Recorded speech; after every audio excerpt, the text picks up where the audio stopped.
നാടകവും ഒരു സ്ത്രീ ചെയ്യണമെങ്കിൽ ആണുങ്ങളൊരു 10 നാടകം ചെയ്യുന്ന അത്രയും പെയിൻ എടുത്തിട്ടാണ് നമ്മളൊരു നാടകം ചെയ്യുന്നത്. നമ്മളുടെ തൊഴിലിടത്ത് നമുക്ക് കണ്ടിന്യൂസ്ലി വർക്ക് നിഷേധിക്കപ്പെടുന്നുണ്ടെങ്കിൽ അത് നമ്മൾ ഗൗരവമായിട്ട് പരിശോധിക്കേണ്ട കാര്യം തന്നെയാണ്.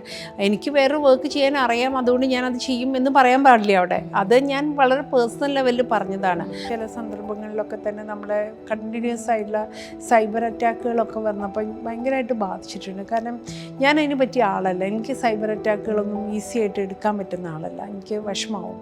കല എന്ന് പറയുന്ന ലോകത്തിന് എന്തെല്ലാം സാധ്യതകളുണ്ട് എന്ന് മനസ്സിലാക്കി തന്നത് കൽക്കട്ടയാണ്. നന്നായി ചെയ്തു കേട്ടോ, നീ മാക്സിമം വർക്ക് ചെയ്തിട്ടുണ്ട്, ഇന്ന സ്ഥലത്ത് വേണമെങ്കിൽ ഒന്നുകൂടി വർക്ക് ചെയ്തോളൂ എന്ന് പറയുകയുള്ളൂ. പക്ഷെ കേരളത്തിലുള്ളവർ പറയുന്നത് കേട്ട് കഴിഞ്ഞാൽ പിന്നെ നമുക്ക് ജീവിതത്തിൽ നാടകം ചെയ്യാൻ തോന്നില്ല. പറഞ്ഞില്ലെങ്കിൽ അത് സത്യസന്ധത ഇല്ലായ്മയായിരിക്കും. കാരണം നമ്മൾ വൺസ് നിങ്ങൾ ഒരു സിനിമയിൽ നമ്മൾ അതിലേക്ക് കയറി കഴിഞ്ഞാൽ, അതിൻ്റെ ഭാഗമായി കഴിഞ്ഞാൽ എളുപ്പമല്ല നമുക്ക് പിന്നെ അതിനോട് ഭയങ്കര അട്രാക്ഷൻ തോന്നും. എനിക്ക് ആരും അതങ്ങനെയൊന്നും പഠിപ്പിച്ചു തന്നില്ല. എല്ലാം നമ്മൾ ചെയ്യുന്നു എന്നുള്ളതേ ഉള്ളൂ. അപ്പം ഡ്രസ്സ് എങ്ങനെ വൃത്തിയായിട്ട് ധരിക്കേണ്ടതുണ്ട്, എങ്ങനെ സ്റ്റൈലിഷായിട്ട് പുറത്ത് പോകേണ്ടതുണ്ട്, നമ്മളൊരു സ്ഥലത്ത് പോകുമ്പോൾ എങ്ങനെ പ്രസൻറ്റബിൾ ആവേണ്ടതുണ്ട്. അത് സ്ത്രീകൾ കുറേ പേര് ഭരണപക്ഷം ചില മെയിൻ പോസ്റ്റുകളിൽ വന്നു, ഏതെങ്കിലും ഒരു സംഘടനയുടെ വന്നു എന്നുള്ളത് കൊണ്ട് ഒരു ഓർഗനൈസേഷൻ ഇല്ലാതെ ആവേണ്ട ആവശ്യമില്ലല്ലോ. വെള്ളി വെളിച്ചങ്ങളും വീൽനാളങ്ങളും സജിത മഠത്തിൻ്റെ ആത്മകഥയുടെ ആദ്യത്തെ ഭാഗം എന്ന് ഞാൻ പറയും. ആദ്യത്തെ ഭാഗം വായിച്ചു കഴിഞ്ഞത് ഇന്ന് രാവിലെ കൊച്ചിയിലേക്ക് ബാംഗ്ലൂരിൽ നിന്ന് വരുന്ന ഫ്ലൈറ്റിലിരുന്നിട്ടാണ്. വായിച്ച അവസാനത്തെ പുസ്തകം ഞാനങ്ങ് മടക്കിയപ്പം കൊച്ചി എത്തി. മേഘത്തിൻ്റെ മുകളിലിരുന്നിട്ട് ഞാൻ ആലോചിച്ചൊരു കാര്യം, ഞാൻ ഇത്രയും നാളും സംസാരിച്ചിരുന്ന ഒരു മാധ്യമപ്രവർത്തക എന്ന നിലയിൽ കഴിഞ്ഞ ഒരു 10 കൊല്ലമായിട്ട് 2014 തൊട്ട് നിരന്തരം സംസാരിച്ചുകൊണ്ടിരിക്കുന്ന സജിത മഠത്തിൻ്റെ വേറൊരു വശം ഞാൻ അറിഞ്ഞതിൻ്റെ അതിലും ഉപരിയായ ഒരു സജിത മഠത്തിലിനെ ഇന്ന് ഞാൻ കണ്ടു. ചെറുപ്പം തൊട്ട് കുഞ്ഞു കുട്ടിയായിരുന്നപ്പോൾ തൊട്ടുള്ള കൊച്ചു കൊച്ചു സങ്കടങ്ങൾ തൊട്ട് ആ സങ്കടങ്ങളിൽ നിന്ന് എങ്ങനെ ആളുകളെ സ്നേഹിക്കാൻ പറ്റും, അതിൽ നിന്ന് എങ്ങനെ സ്വയം കോമ്പിറ്റൻ്റായി കൺസിസ്റ്റൻ്റ്ലി പ്രൊഡക്റ്റീവ് ആവുക എന്ന് പറയുന്നത്. She's A writer, she's a director, she's a performer, she's a film actor, she's an academician, she's a researcher, she's a administrator. ഈ എല്ലാ പ്രോസസ്സിലൂടെയും വളരെ വർഷങ്ങൾ, ഞാനിന്ന് രാവിലെ വയസ്സ് ചോദിച്ചു എത്ര വയസ്സായി, അപ്പം ഞാൻ ഊഹിച്ചതിനേക്കാളും കുറച്ചും കൂടി കൂടിയ വയസ്സുണ്ടായിരുന്നു. വയസ്സ് എന്നോട് പറയുന്നില്ല, പക്ഷേ age is just a number and she is such an inspiration. So Malabar ജേണലിൽ നിന്ന് നമ്മുടെ ഇവിടെ ഉള്ളത് സജിത മഠത്തിലാണ്. Welcome to Malabar journal. How are you? Good. How is it going? Good. Book വായിച്ചപ്പോൾ എനിക്ക് തോന്നിയ ഫസ്റ്റ് തോട്ട് ബിഫോർ പിൻകുറിപ്പ് വായിക്കുന്നതിന് മുമ്പ്, എന്തിനാ ഇത്ര നേരത്തെ ആത്മകഥയൊക്കെ എഴുതണേ, ഇത്രയും കാര്യങ്ങൾ ചെയ്യണ ആൾക്ക് ഇനിയും ഒരുപാട് കാര്യങ്ങൾ ചെയ്യാനില്ലേ, അപ്പോൾ ഒരു ആത്മകഥ ഇതിൽ വെച്ച് അവസാനിപ്പിക്കാൻ പാടുണ്ടോന്ന്. അപ്പോൾ യു ഹാഡ് റിട്ടൺ പിൻകുറിപ്പിൽ ഇനിയും ഞാൻ എഴുതുന്നു, പക്ഷെ മുറിവുണങ്ങണം എന്നുള്ളതാണോ എഴുത്തിലൂടെ? അതെ, നമുക്ക് എല്ലാം എന്താ പറയുക, ഇപ്പം എന്തിനാ എഴുതിയെന്നുള്ള ചോദ്യം എന്ന് പറയുന്നതിന് അതങ്ങനെ സംഭവിച്ചു പോയതാണ്. നമ്മൾ പലയിടത്തായി ഇങ്ങനെ എഴുതുന്നുണ്ടായിരുന്നല്ലോ ഈ കാലങ്ങളിലൊക്കെ തന്നെ, ഓർമ്മക്കുറിപ്പുകളൊക്കെ ആയിട്ട് എഴുതുന്നുണ്ടായിരുന്നല്ലോ. അപ്പോൾ ഒരു പോയിന്റിൽ അതെല്ലാം കൂടി ചേർത്ത് വെച്ച് ഒരു പുസ്തക രൂപത്തിലാക്കാം എന്ന് തീരുമാനിക്കുക ചെയ്തിട്ടുണ്ടായിരുന്നു. അപ്പോൾ പുസ്തകത്തിൻ്റെ രൂപത്തിലേക്ക് ആക്കിയപ്പോൾ എൻ്റെ ഒരു മനസ്സിൽ അതിൽ കുറച്ച് രസമുള്ള ചിത്രങ്ങൾ വേണം എന്നുണ്ടായിരുന്നു. അപ്പോൾ ഞാനത് ആദ്യം പറയണത് വിധു വിൻസെൻറ്റിൻ്റെ അടുത്താണ്. അപ്പോൾ വിധു ആണെങ്കിൽ എൻ്റെ ചാപ്റ്റേഴ്സ് എല്ലാം പല ആവർത്തി വായിച്ചു കഴിഞ്ഞിട്ടുണ്ട്, പല കമൻസ് പറയും, അങ്ങനെ ഒരു പ്രോസസ്സിലൂടെ ഞങ്ങൾ രണ്ടുപേരും കടന്നു പോയിട്ടുണ്ട് ആ കാലത്ത്. വിധു സ്വന്തമായിട്ട് വരച്ച് യാത്രാവിവരണം എഴുതി അതിന് സാഹിത്യ അക്കാദമി അവാർഡും കിട്ടിയിട്ടുണ്ട് അതിന് മുമ്പ്.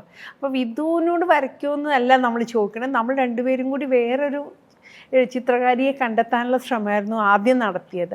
പിന്നെ ഞാൻ ഒരു ഘട്ടം പറഞ്ഞപ്പോൾ ഞാൻ പറഞ്ഞു, നോക്കൂ, നമുക്ക് വേറെ ആരും കണ്ടെത്തുക എന്നുള്ളത് അത്ര എളുപ്പമുള്ള കാര്യമല്ല. മാത്രമല്ല അവർ കണ്ടെത്തിയാൽ തന്നെ ഈ ടെക്സ്റ്റ് ഇത്രയും വായിച്ചിട്ടില്ല അവരാരും തന്നെ, അതിലൂടെ ഇത്രയും പ്രാവശ്യം കടന്നു പോയിട്ടില്ല, എന്നെ അത്രയും അറിയില്ല പലവർക്കും. അപ്പോൾ അതുകൊണ്ട് വിധുവിനെ എന്തുകൊണ്ട് വരച്ചുകൂടാന്ന്. അപ്പോൾ വിധു നല്ല തിരക്കുള്ള കാലമാണ് വിധുവിന്. അപ്പം നിർബന്ധിച്ച് പിടിച്ചിരുത്തിയിട്ടാണ് പലതും നമ്മൾ വരയ്ക്കുന്നത്.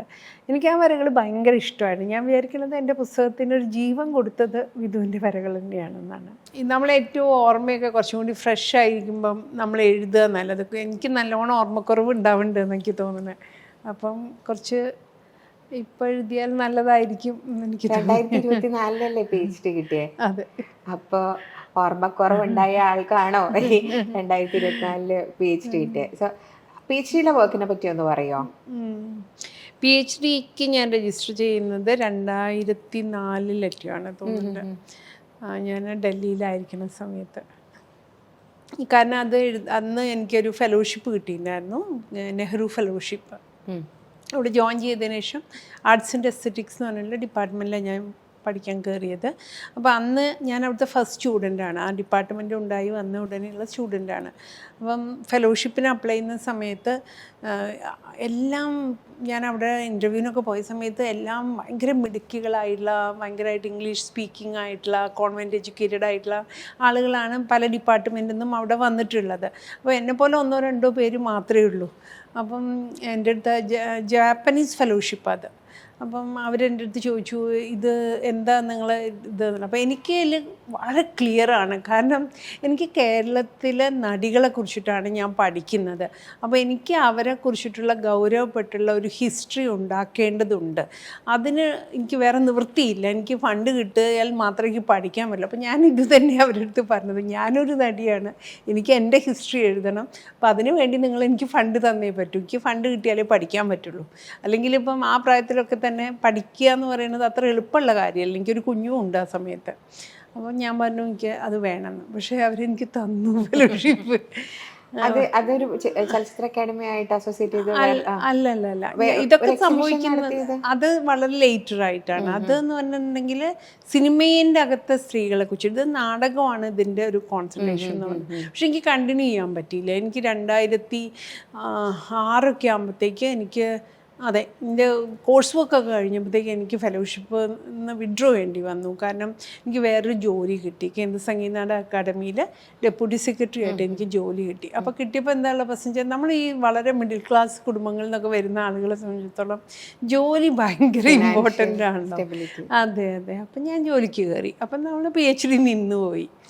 നമ്മൾ ബുക്കിലെ പോലെ തന്നെ ഒരു നോൺ ലീനിയർ മോഡിൽ സംസാരിക്കാം. അപ്പോൾ ഇത് സംഗീത അക്കാഡമി, കേന്ദ്ര സംഗീത അക്കാഡമിയിലെ കാര്യം പറഞ്ഞതുകൊണ്ട് ഈ ബുക്കിൽ പറഞ്ഞിട്ടുണ്ട് about how you had documented folklores. India across travel ചെയ്ത് എങ്ങനെ നമ്മുടെ ഫോക്ലോസിൻ്റെ എല്ലാ ആസ്പെക്ട്സും ഡോക്യുമെന്റ് ചെയ്യുന്ന ഒരു വലിയൊരു പ്രൊജക്റ്റ് ഈ ഡൽഹിയിൽ ഉണ്ടായിരുന്ന സമയത്ത് യു ഡിഡ്. അതിനെ പറ്റി ഒന്ന് പറയാം, ബിക്കോസ് ഇറ്റ്സ് വെരി ഇൻട്രസ്റ്റിംഗ്. ഞാൻ ആദ്യം ജോയിൻ ചെയ്യുന്നത് പിന്നെ എന്താണ് ആർക്കൈവിൻ്റെ ചുമതലയായിട്ടാണ് അക്കാഡമിയിൽ. അപ്പം ഞാൻ ആദ്യമായിട്ട് ആ ആർക്കൈവിൻ്റെ റൂമിൽ പോയതൊക്കെ എനിക്ക് ഓർമ്മയുണ്ട്. അപ്പം 1950s മുതലുള്ള ആർട്ടിസ്റ്റുകളും ആർട്ട് ഫോംസും ഒക്കെ ഡോക്യുമെൻ്റ് ചെയ്ത് വെച്ച പലതരം കാസറ്റുകളിൽ പല ഫോർമാറ്റിലൊക്കെ ഇങ്ങനെ ഡോക്യുമെൻ്റ് ചെയ്തുള്ളൊരു മുറിയാണത്. അപ്പം ഞാനിങ്ങനെ വിചാരിക്കും, അയ്യോ എന്തുമാത്രം വർക്കാണ് ഇതിൽ ഇൻവോൾവ് ആയിട്ടുള്ളത്. അപ്പം ആ ഒരു പണി എനിക്ക് ഭയങ്കര ഇഷ്ടമാണ്, പണ്ടേ ഇഷ്ടമാണ്, ഇങ്ങനെ എല്ലാം അടുക്കി പെറുക്കി എല്ലാം വെക്കുക എന്നുള്ളത്. അപ്പം പിന്നെ അതിൽ അപ്പം പിന്നെ നമ്മളുടെ ഓരോ വർഷവും നമ്മൾ ഡിസൈഡ് ചെയ്യും ഇന്ന ആർട്ട് ഫോംസ് ആണ് ഇല്ലാത്തത്, അല്ലെങ്കിൽ അതിൽ ഇന്ന മാറ്റങ്ങൾ വന്നിട്ടുണ്ട്, അപ്പോൾ അത് നമുക്ക് കൂടുതൽ ഡോക്യുമെൻ്റ് ചെയ്യണം, അല്ലെങ്കിൽ ഇന്ന ആർട്ടിസ്റ്റുകളെ ലിസ്റ്റ് ചെയ്യും നമ്മൾ, ഇന്ന പ്രധാനപ്പെട്ട ഇന്ന ആർട്ടിസ്റ്റുകളുണ്ട്, അവർ നമ്മൾ ഡോക്യുമെൻ്റ് ചെയ്തിൽ അത് ചെയ്യുക എന്നുള്ളത്. ഇത് എവിടെയായാലും നമ്മൾ പോയി ചെയ്യും. ഇപ്പം ബീഹാറിൽ പോയി വിദേശിയ എന്ന് പറഞ്ഞിട്ടുള്ള ഒരു നാടക കൾച്ചറുണ്ട്, അവർക്ക് നാടക സമ്പ്രദായമുണ്ട്. അപ്പോൾ അത് ഫുൾ ഡോക്യുമെൻ്റ് ചെയ്യുക എന്ന് പറഞ്ഞിട്ടുണ്ടെങ്കിൽ നമ്മൾ ആ കൾച്ചറിലൂടെയും ബീഹാറിൻ്റെ കൾച്ചറിലൂടെ കടന്നു പോവുകയാണ്. എത്ര കാലത്തെ പ്രൊജക്റ്റ് ആയിരുന്നു ഇത്? ഞാൻ അവിടെ ജോലി ചെയ്യുമല്ലേ, അപ്പം 4 വർഷം ഞാൻ ജോലി ചെയ്തു. 4 വർഷം ഞാൻ ഇത് തന്നെയാണ് ചെയ്തുകൊണ്ടിരുന്നത്. ഇല്ല, അത് അക്കാഡമിക്ക് വേണ്ടി ചെയ്യുന്നതല്ലേ. ഇപ്പം ഞാൻ ഉദാഹരണത്തിന് ഞാൻ ലക്ഷദ്വീപിൽ ഇപ്പം നമ്മളാണ് കൊടുക്കുന്നത്, ഇന്നത് ചെയ്യാം, ഇന്നതിനാണ് ഗ്യാപ്പ് ഉള്ളത്. അപ്പം ഞാൻ നോക്കുമ്പോൾ ലക്ഷദ്വീപിൽ ആരും ഇതുവരെ പോയി ഡോക്യുമെൻ്റ് ചെയ്തില്ല. അന്തമാനിൽ ചെയ്തിട്ടുണ്ട്, ലക്ഷദ്വീപിൽ ചെയ്തിട്ടില്ല. അപ്പം ഞാൻ അത് ചിലപ്പോൾ അവിടുത്തെ ഒരു ലിമിറ്റേഷൻ വെച്ചാൽ ഭാഷയുടെ പ്രശ്നമുണ്ടല്ലോ. അപ്പോൾ എനിക്കാകുമ്പോൾ കുറച്ചുകൂടി എളുപ്പമാണല്ലോ ലക്ഷദ്വീപിൽ പോകുന്നത്. അപ്പം ഞാൻ പെർമിഷനൊക്കെ എടുത്ത് അവിടുന്ന് ഒരു കോയ എന്ന് പറഞ്ഞിട്ടുള്ള ഒരു വളരെ പ്രധാനപ്പെട്ടൊരു ഇവിടുത്തെ സംഗീത നാടക അക്കാദമി പോലെ അവിടുത്തെ സ്ഥാപനത്തിൽ വർക്ക് ചെയ്യുന്ന സെക്രട്ടറി ആയിരുന്ന ഒരു കക്ഷി ഞങ്ങളുടെ കമ്മിറ്റി അംഗം, റിസോഴ്സ് പേഴ്സണും കമ്മിറ്റി അംഗമൊക്കെയാണ്. അപ്പോൾ അദ്ദേഹത്തിൻ്റെ അടുത്ത് പറയുന്നത് ലക്ഷദ്വീപിൽ ഞങ്ങൾ വരട്ടെ, ഞങ്ങൾ അവിടെ ചെയ്യട്ടെ. അപ്പോൾ അദ്ദേഹം പറഞ്ഞു ശരിയെന്ന് പറഞ്ഞു. അങ്ങനെയാണ് ഓരോ പ്രോജക്റ്റും ആരംഭിക്കുന്നത്.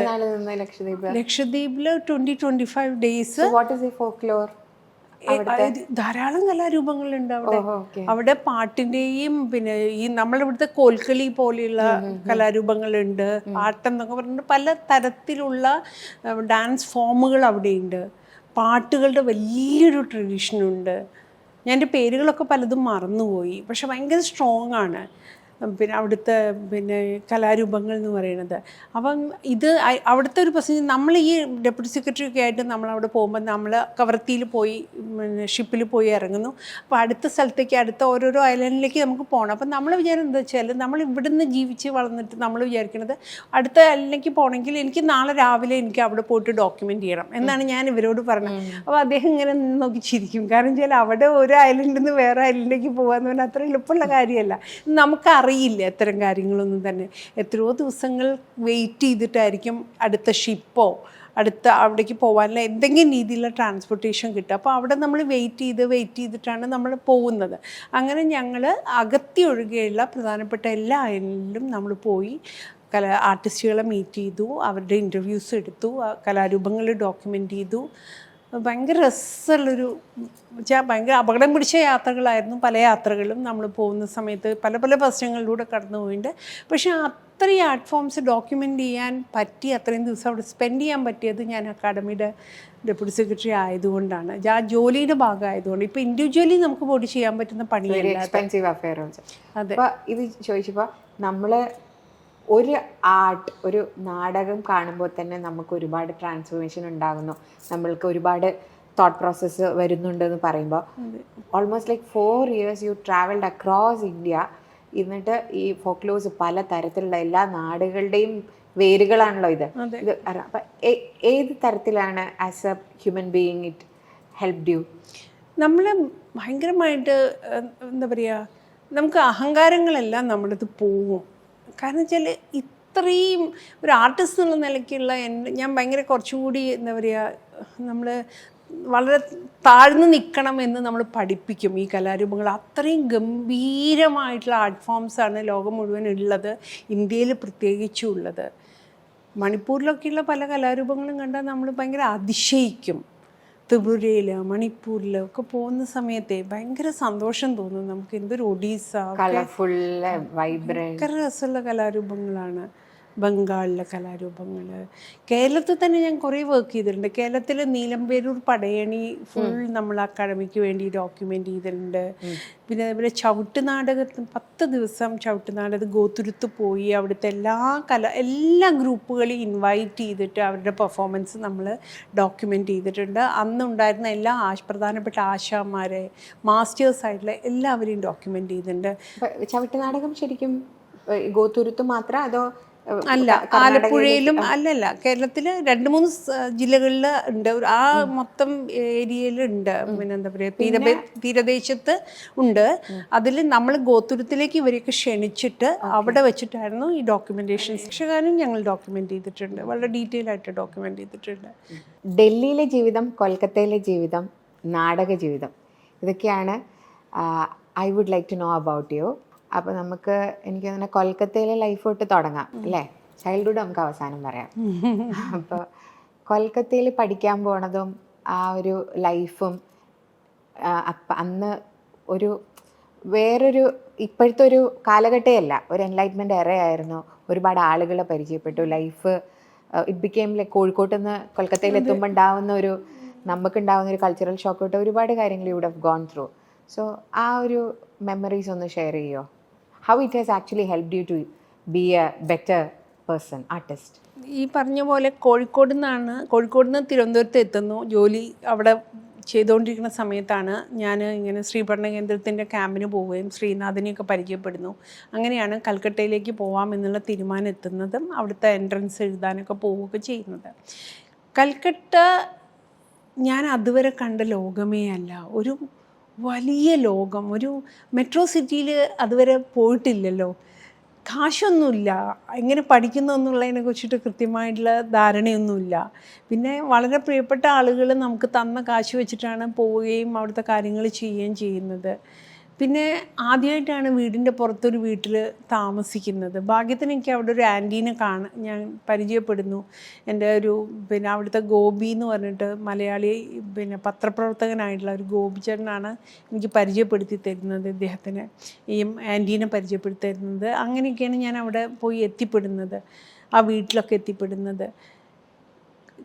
ഭക്ഷണം ഭയങ്കര എനിക്ക് ഭക്ഷണമായിരുന്നു ഏറ്റവും വലിയ പ്രശ്നമായിട്ട് തോന്നിയില്ല. കാരണം ടോട്ടലി ഡിഫറെൻ്റ് ആയിട്ടുള്ള ഭക്ഷണം, ഭാഷ അറിയില്ല, താമസിക്കാൻ പ്രോപ്പറായിട്ടുള്ള സൗകര്യങ്ങൾ ലഭിക്കുന്നില്ല, ടിപ്പിക്കൽ ഹോം സിക്ക് സിംപ്റ്റംസ് ഭയങ്കര. പക്ഷേ എന്നാൽ എനിക്ക് എൻ്റെ ഒരു പ്രശ്നം എന്തായിരുന്നു അറിയോ, അന്നത്തെ എനിക്ക് പ്രൂവ് ചെയ്തേ പറ്റൂ. കാരണം എന്താ വെച്ചാൽ ഞാൻ സർക്കാർ ജോലിയിൽ നിന്ന് ലീവ് എടുത്ത് വന്നിരിക്കുകയാണ്. ഞാനൊരു പേഴ്സണൽ ക്രൈസിസ് കഴിഞ്ഞിട്ടാണ് ഞാനിവിടെ പഠിക്കാൻ വേണ്ടി വരുന്നത്. അപ്പോൾ എനിക്ക് എൻ്റെ കുടുംബത്തിലൊക്കെ തന്നെ എന്നെ ഒരാൾക്ക് പരിചയപ്പെടുത്തി കൊടുക്കാൻ പോലും പറ്റാത്ത രീതിയിലുള്ള ഒരാളായിട്ടാണ് ഞാൻ പഠിച്ചോന്ന് വെച്ചാൽ നല്ല മിടുക്കിയായിട്ട് പഠിക്കുന്ന ആളായിരുന്നു. പക്ഷേ ഞാൻ എൻ്റെ പഠിത്തം പകുതിക്ക് വെച്ച് ഞാൻ പ്രൈവറ്റായിട്ടാണ് MA എക്കണോമിക്സ് ചെയ്യുന്നത്. അപ്പം ഒരു രീതിയിലും എനിക്ക് എൻ്റെ കൂടെയുള്ളവർ പലരും ഡോക്ടേഴ്സായി, എൻജിനീയറായി, അങ്ങനെയൊന്നും എന്നെക്കുറിച്ച് പറയാനില്ല. ഞാനൊരു ക്ലറിക്കൽ ജോലി ചെയ്തിരുന്നു, അതും ലീവ് എടുത്തിട്ടാണ് കൽക്കട്ടയിൽ നാടകം എന്ന് പറഞ്ഞിട്ട് പോണേ. അപ്പോൾ ഈ നാടകം പഠിക്കാൻ പോകുന്ന ഒരാളെ എങ്ങനെ അവർക്ക് പരിചയപ്പെടുത്തിയ അവർക്ക് അറിയില്ല ഇങ്ങനത്തെ ഒരാളെ എന്താ ചെയ്യേണ്ടതെന്നുള്ളത്. പിന്നെ ഒന്നും പറയാൻ നിവൃത്തിയില്ലാത്തതുകൊണ്ട് നമ്മൾ പോയതാണ്. അപ്പോൾ എനിക്ക് അവിടുന്ന് തിരിച്ചു വരുമ്പോഴത്തേക്ക് എനിക്ക് പ്രൂവ് ചെയ്തേ പറ്റൂ, പണിയെടുത്തേ പറ്റൂ. അതുകൊണ്ട് എനിക്ക് വേറെ ഒന്നും ആലോചിച്ച് സമയം കളയാനും വേസ്റ്റ് ചെയ്യാനും പറ്റില്ലായിരുന്നു. ഞാൻ കണ്ടിന്യൂസ്ലി വായിക്കുമായിരുന്നു. എനിക്ക് നാഷണൽ ലൈബ്രറി നമ്മളുടെ ഒരു പ്രധാനപ്പെട്ട, ഞാൻ ആ സമയത്താണ് എൻ്റെ നാടകവുമായിട്ട് ബന്ധപ്പെട്ട് വായിക്കാവുന്നതിൻ്റെ മാക്സിമം ഞാൻ ആ 2 വർഷം കൊണ്ട് വായിച്ചെടുത്തിട്ടുണ്ട്. കാരണം എനിക്ക് അല്ലാതെ നിവൃത്തിയില്ല, പഠിച്ചല്ലേ പറ്റൂ നമുക്ക്. അങ്ങനെയുള്ളൊരവസ്ഥ ഉണ്ടായിരുന്നു. പിന്നെ അതേപോലെ ധാരാളം നാടകങ്ങൾ കാണാനുള്ള അവസരം അന്ന് കൽക്കട്ടയിൽ ഉണ്ടായിരുന്നു. പുറത്തുനിന്നൊക്കെ വരുന്ന നാടകങ്ങളൊക്കെ കാണുന്നതൊക്കെ ഭയങ്കര അത്ഭുതമാണ്, ആ ഒരു ലോകം എന്ന് പറയുന്നത്. പിന്നെ കുറേ രസമുള്ള ഭയങ്കര മിടുക്കരായിട്ടുള്ള അധ്യാപകരുണ്ടായിരുന്നു, നമ്മളെ ഭയങ്കരമായിട്ട് എൻകറേജ് ചെയ്യുന്ന, സപ്പോർട്ട് ചെയ്യുന്ന കുറേ മനുഷ്യരുണ്ടായിരുന്നു. അങ്ങനെയൊക്കെയുള്ള ആളുകളെ ഞാൻ ആദ്യമായിട്ടാണ് കാണുന്നത് എൻ്റെ ജീവിതത്തിൽ. കലയ്ക്ക് വേണ്ടി സമയം സ്പെൻഡ് ചെയ്യുന്ന ജോഗേഷ് ദത്തിനെ പോലെയുള്ള മൈമിൽ ഭയങ്കരമായിട്ട് പണിയെടുക്കുന്ന ആളാണ് ജോഗേഷ് ദത്ത്. അദ്ദേഹത്തിനൊക്കെ നമ്മളോട് സ്നേഹമായി അദ്ദേഹം പെരുമാറുന്നു, നമ്മൾ അദ്ദേഹത്തിൻ്റെ വർക്കുകൾ കാണാൻ പോകുന്നു, അവർ അതിനുവേണ്ടി സ്പെൻഡ് ചെയ്യുന്ന ടൈം കാണുന്നു. അപ്പം കല എന്ന് പറയുന്ന ലോകത്തിന് എന്തെല്ലാം സാധ്യതകളുണ്ട് എന്ന് മനസ്സിലാക്കി തന്നത് കൽക്കട്ടയാണ്. അതിനോടൊപ്പം തന്നെ ഞാൻ താമസിച്ച വീട്ടിലെ ആൻറ്റി എൻ്റെ ജീവിതത്തിന് ഭയങ്കരമായിട്ട് പേഴ്സണൽ ലെവലിൽ മാറ്റി. കാരണം ഞാനൊരു വളരെ നാട്ടുമ്പുറത്തുനിന്ന് വന്നൊരു പെൺകുട്ടിയാണ്. എൻ്റെ ജീവിതത്തിൽ പിന്നെ വീട് ഭംഗിയാക്കി വെക്കേണ്ടതുണ്ട്, അല്ലെങ്കിൽ അങ്ങനെയുള്ള കുഞ്ഞു കുഞ്ഞു കാര്യങ്ങളാണ്. പക്ഷെ അതെല്ലാം പഠിപ്പിച്ചു തന്ന ആൻറ്റിയാണ്. കാരണം എൻ്റെ തറവാട്ടിലൊന്നും തന്നെ അതിൻ്റെ ഒന്നും ആവശ്യമില്ല, അത് വേറൊരു സ്ട്രക്ചറും ഇതൊക്കെയാണ്. പക്ഷേ ആൻറ്റി ഒരു ചെറിയ സ്പേസിന് എങ്ങനെ ബ്യൂട്ടിഫുള്ളാക്കി വെക്കാം, എങ്ങനെയാണ് ഈ സാധനങ്ങൾ, കുഞ്ഞു കുഞ്ഞു സാധനങ്ങൾ ക്യൂറേറ്റ് ചെയ്തിട്ടൊക്കെ നല്ല ഭംഗിയായിട്ട് വീട് വെക്കുന്നതിനെ കുറിച്ചിട്ടൊക്കെ അവർ പഠിപ്പിച്ച് തന്നല്ല, അവർ ചെയ്യുന്നത് കണ്ടിട്ട് ഞാൻ ചെയ്യുന്നത്. പിന്നെ മുടി എല്ലാ ദിവസവും വൃത്തിയായിട്ട് വാഷ് ചെയ്യുന്നത് എങ്ങനെ, എനിക്ക് ആരും അതങ്ങനെയൊന്നും പഠിപ്പിച്ചു തന്നില്ല, എല്ലാം നമ്മൾ ചെയ്യുന്നു എന്നുള്ളതേ ഉള്ളൂ. അപ്പം ഡ്രസ്സ് എങ്ങനെ വൃത്തിയായിട്ട് ധരിക്കേണ്ടതുണ്ട്, എങ്ങനെ സ്റ്റൈലിഷായിട്ട് പുറത്ത് പോകേണ്ടതുണ്ട്, നമ്മളൊരു സ്ഥലത്ത് പോകുമ്പോൾ എങ്ങനെ പ്രസൻറ്റബിൾ ആവേണ്ടതുണ്ട്. അന്ന് ഞാൻ പൊട്ടും കണ്ണൊന്നും എഴുതാത്ത ഭയങ്കര ഫെമിനിസ്റ്റ് ഒരാളായിട്ടാണ് അന്നത്തെ കേരളത്തിലെ അന്നത്തെ ഫെമിനിസ്റ്റ് മൂവ്മെൻറ്റിൻ്റെ ഭാഗമായിട്ടുള്ള ഞങ്ങൾ ആരും തന്നെ. അത് എനിക്ക് തോന്നുന്നത് 1986 വലപ്പാട് ക്യാമ്പ് മുതൽ ഞാൻ പിന്നെ കണ്ണെഴുതുകയോ പൊട്ട് തൊടുകയോ ഒന്നും ചെയ്യാത്ത വൈറ്റ് കോട്ടൺ സാരീസൊക്കെ എടുക്കുന്ന ഒരാളാണ്. കണ്ട ഒരു ബന്ധക്കോസ്റ്റിനെ പോലെയൊക്കെ തോന്നുന്ന രൂപമായിരുന്നു എനിക്കന്ന്. ഒരു 10 വർഷത്തോളം അങ്ങനെ. അതെ, അതിലൊന്നും ഞങ്ങൾ വിശ്വസിക്കുന്നില്ലായിരുന്നു. അപ്പം ഞാൻ കൽക്കട്ടയ്ക്ക് പോകുന്ന അങ്ങനെയാണ്. പിന്നെ അവിടെ വെച്ചിട്ടാണ് എൻ്റെ വലിയ പൊട്ടൊക്കെ എൻ്റെ നെറ്റിയിലേക്ക് വരുന്നത്. പിന്നെ അങ്ങനെ അതൊക്കെ ആൻറ്റി പഠിപ്പിച്ചു തന്നതാണ്. അവരും എൻ്റെ അടുത്ത് പറഞ്ഞ് പഠിപ്പിച്ചതല്ല, പക്ഷെ അവർ അങ്ങനെയൊക്കെ ചെയ്യുന്നത് ഞാൻ കാണാറുണ്ട്. അവർ ഭയങ്കര രസത്തിൽ വീട് വയ്ക്കുകയും മനുഷ്യരോട് പൊളൈറ്റായിട്ട് സംസാരിക്കാൻ വേണ്ടി പഠിപ്പിച്ചു തന്നവർ. ചെയ്യുന്നവരാണ്. കാരണം ഞാൻ കോഴിക്കോട്ടുകാരുടെയൊക്കെ ശീലം കൊണ്ടും അതേപോലെ നമ്മളുടെ ഒരു ആക്ടിവിസ്റ്റ് ശീലം കൊണ്ടും തന്നെ വളരെ മനുഷ്യരോട് ഒരു എന്താ പറയുക, ഇപ്പം രണ്ട് രീതിയിൽ നമുക്കൊരു ഒരേ കാര്യം പറയാം. ഒരു കാര്യം കണ്ടു കഴിഞ്ഞാൽ ഇതെങ്ങനെയുണ്ടെന്ന് ചോദിച്ചു കഴിഞ്ഞാൽ എനിക്ക് കൊള്ളത്തില്ല കേട്ടോ എന്നും പറയാം. ഇന്ന കാര്യങ്ങൾ കൊണ്ട് അത് ഇൻട്രസ്റ്റിംഗ് ആണ്, പക്ഷേ എനിക്ക് ഇന്ന ഒരു പോയിന്റ് എനിക്ക് വർക്കായില്ല എന്നും പറയാം. നമ്മൾ ആദ്യം പറയുന്ന രീതിയിൽ പറഞ്ഞിട്ടാണ് ശീലം, അല്ലെങ്കിൽ അങ്ങനെയുള്ള മനുഷ്യരെ കണ്ടിട്ടാണ് നമ്മൾ ശീലിച്ചിട്ടുള്ളത്. കാരണം അങ്ങനത്തെ ഒരു അഗ്രസീവ് മനുഷ്യരെയാണ് കണ്ടിട്ടുള്ളത്. പക്ഷേ ആൻറ്റിയാണ് ഇത് പഠിപ്പിച്ചു തന്നെ എനിക്ക്. അങ്ങനെയല്ല മനുഷ്യരോട് പറയേണ്ടത്. എനിക്ക് പലപ്പോഴും ഇത് തോന്നിയിട്ടുണ്ട്. ഇപ്പം നമ്മളൊരു നാടകമൊക്കെ ചെയ്തിട്ട് ഇങ്ങനെ നിൽക്കുന്ന സമയത്ത്, കേരളത്തിൻ്റെ പുറത്ത് നാടകം ചെയ്ത് കഴിഞ്ഞിട്ടുണ്ടെങ്കിൽ ഒരാൾ പോലും ആ മൊമെൻറ്റിൽ ഓടി വന്നിട്ട് വളരെ മോശം എന്ന് പറയില്ല. എല്ലാവരും കെട്ടിപ്പിടിച്ച് സ്നേഹത്തോട് കൂടിയിട്ട് ഗംഭീരമായിട്ടുണ്ട്, അല്ലെങ്കിൽ നോക്കൂ കുറച്ചുകൂടി ഇന്ന സ്ഥലത്ത് വർക്ക്, കുറച്ചുകൂടി അടുപ്പുള്ളവരാണെങ്കിൽ പറയും നന്നായി ചെയ്തു കേട്ടോ, നീ മാക്സിമം വർക്ക് ചെയ്തിട്ടുണ്ട്, ഇന്ന സ്ഥലത്ത് വേണമെങ്കിൽ ഒന്നുകൂടി വർക്ക് ചെയ്തോളൂ എന്ന് പറയുകയുള്ളൂ. പക്ഷെ കേരളത്തിലുള്ളവർ പറയുന്നത് കേട്ട് കഴിഞ്ഞാൽ പിന്നെ നമുക്ക് ജീവിതത്തിൽ നാടകം ചെയ്യാൻ തോന്നില്ല. അതോടുകൂടി നമ്മൾ നിർത്തും. അങ്ങനെ അതൊക്കെ കൽക്കട്ട ഉണ്ടാക്കി തന്നതാണ്. കൽക്കട്ടയിൽ നിന്ന് വരുന്ന സമയത്ത് as you said you had proved അല്ലേ? സോ ആ ഒരു ഏരിയ പറഞ്ഞില്ല ഇപ്പം ഈ പറഞ്ഞതിനകത്ത്. You had proved yourself when you were back. Sajitha മഠത്തിൽ ശരിക്കും പോയ കാര്യം സാധിച്ചിട്ട് തന്നെയാണ് വന്നത്. ഞാൻ എൻ്റെ MA നല്ല മാർക്കോടുകൂടി പാസ്സാവുകയും ഇത്രയും ഒരു എക്സ്പീരിയൻസിലൂടെ നമ്മൾ കടന്ന് വന്നതിൻ്റെ ഒരു ഭയങ്കര ഒരു ധൈര്യം ഉണ്ടായിരുന്നു. അപ്പം നമുക്ക് നിലനിൽക്കാം. ഞാൻ MA തിയേറ്റർ പഠിച്ചു, പെർഫോമിംഗ് ആർട്ട് പഠിച്ചു. തിയേറ്റർ അത് ഡ്രാമ ആക്ടിങ് ആണ് ഞാൻ പഠിച്ചത്. അത് പഠിച്ച് നല്ല മാർക്കോട് കൂടി അത് എനിക്കൊരു ബേസ് ഉണ്ടായി, ഒരു ധൈര്യം ഉണ്ടായി. ഓക്കെ, എനിക്കിതിൽ വർക്ക് ചെയ്യാൻ പറ്റും. പിന്നെയാണ് ഞാൻ തുടർന്നിട്ടാണ് ഞാൻ MPhil ചെയ്യുന്നതും പിന്നെ PhDക്ക്. So you didn't go back to your clerical job? ഇല്ല ഒരിക്കൽ പോയി തോന്നുന്നു. ഇടയ്ക്ക് മകന് തീരെ വയ്യാതെയൊക്കെ ആയ സമയത്ത് എനിക്ക് കേരളത്തിലേക്ക് ഷിഫ്റ്റ് ചെയ്യണമായിരുന്നു. അപ്പോൾ ആ സമയത്ത് ഞാൻ കുറച്ച് മാസങ്ങൾ വീണ്ടും അവിടെ വർക്ക് ചെയ്യാൻ വേണ്ടി പോയി. പക്ഷെ എനിക്കത് ശരിയാവുന്നില്ല. കാരണം ഞാൻ വേറൊരു ലോകത്തുനിന്ന് പെട്ടെന്ന് വീണ്ടും ഈ വർക്കിലേക്ക് പോകുമ്പം നമ്മൾ കൂടെയുള്ളവർ വിചാരിക്കുന്നത് സ്വാഭാവികമായിട്ടും അങ്ങനെ ചെയ്താൽ പോരെ, അത് ചെയ്ത കുട്ടീനെ നോക്കി ജീവിച്ചാൽ പോരെ എന്നായിരിക്കും വിചാരിക്കേണ്ടാവും. പക്ഷേ എനിക്കത് ഒട്ടും വർക്കാവുന്നില്ല. ആ സമയത്താണ് കലി TV ജോലി കിട്ടിയത്. അപ്പോൾ ഞാൻ പ്രൊഡ്യൂസറായിട്ട് കലി TV കയറി. അപ്പോൾ പിന്നെ എനിക്ക് വീണ്ടും ആ ജോലി, ഞാൻ പിന്നീട് എന്താ ജോലിക്ക് സംഭവിച്ചതെന്ന് എനിക്കറിയില്ല സത്യം പറഞ്ഞാൽ. എൻ്റെ അടുത്ത് പഴയ സുഹൃത്തുക്കളൊക്കെ ചോദിക്കും ആ ജോലിയിൽ പെൻഷനൊക്കെ കിട്ടുമായിരുന്നില്ലേ, അല്ലെങ്കിൽ അങ്ങനെയൊക്കെ ചോദിക്കാറുണ്ട്. പക്ഷെ എനിക്കറിയില്ല അതെന്ത്. പിന്നെ വഴിക്ക് പോയിട്ടില്ല. 5 കൊല്ലം കഴിയുമ്പോൾ രാജിവെക്കണം. അതെ രാജിയൊന്നും വെച്ചിട്ടില്ല. എന്തോ സംഭവിച്ചതായിരിക്കണം. ഞാൻ സജിത മഠത്തിലിനെ ആദ്യമായിട്ട് കേൾക്കുന്നത് ബ്യൂട്ടി പാർലർ എന്ന് പറഞ്ഞിട്ടുള്ള നാടകത്തിലെ അതിമനോഹരമായ പെർഫോമൻസിനെ പറ്റിയിട്ടാണ്. So after the you have done immense work contribution. ഒരു as a women in theatre, എഴുത്തുകാരിയായിട്ടും ഡയറക്ടറായിട്ടും പെർഫോമറായിട്ടും you have made a mark in the industry, theatre industry മലയാളത്തിൽ. സോ അതിനെ പറ്റിയിട്ടൊന്ന് സംസാരിക്കുമോ? കൽക്കട്ടയിൽ നിന്ന് പഠിച്ചു കഴിഞ്ഞതിന് ശേഷമാണ് ഞാൻ ബ്യൂട്ടി പാർലർ ചെയ്യുന്നത്. ബ്യൂട്ടി പാർലർ ചെയ്യാനുണ്ടായ ഒരു റീസൺ എന്ന് പറയുന്നത്, ആ കാലത്താണ് പിന്നെ കേരള സംഗീത നാടക അക്കാദമി ഒരു സ്ത്രീകളുടെ ഒരു സ്ത്രീ നാടക പണിപ്പുര ചെയ്യണം. അപ്പം ബാലൻ എന്ന് പറഞ്ഞിട്ട് ആകാശവാണിയിലുള്ള എൻ്റെ ഒരു സുഹൃത്ത് വന്നിട്ട് എൻ്റെ അടുത്ത് പറഞ്ഞു, ഡൽഹിയിൽ വന്നപ്പോൾ പറഞ്ഞു, അതെങ്ങനെ ഒരു സംഗതി വരുന്നുണ്ട്, why don't you do A play. അപ്പം എനിക്ക് ചെയ്യണമെന്നുണ്ട്, പക്ഷെ അതിനുള്ള ഒരു സാഹചര്യവും ഇല്ല. ഞാൻ ഡൽഹിയിലാണ്, മോൻ ചെറുതാണ്. അപ്പം എനിക്ക് അതിനുള്ള സാഹചര്യം, പക്ഷെ നാടകം ചെയ്യാഞ്ഞിട്ട് നമുക്ക് ഇങ്ങനെ ഭയങ്കര പ്രശ്നമാണ്, ഒരു വരുന്നു അറിയില്ല, അതുപോലെയാണ്. അപ്പം ഞാൻ എൻ്റെ സുഹൃത്തായുള്ള ശ്രീനാഥൻ്റെ അടുത്ത് പറഞ്ഞു, നമുക്ക് രണ്ടുപേർക്കും കൂടി ഒരു നാടകം ചെയ്ത് നോക്കിയാലോ ഇതിനെന്ന് പറഞ്ഞു. അപ്പം അങ്ങനെ സംസാരിച്ചിട്ടാണ് ആ നാടകം ഉണ്ടാകുന്നത്. ശ്രീനാഥാണ് അതിൻ്റെ സ്ക്രിപ്റ്റ് എഴുതുന്നത്. ഇമ്പ്രവൈസ് ചെയ്തിട്ടാണ് നമ്മളത് ഡെവലപ്പ് ചെയ്യുന്നത്, ഒരു 1 woman ഷോ.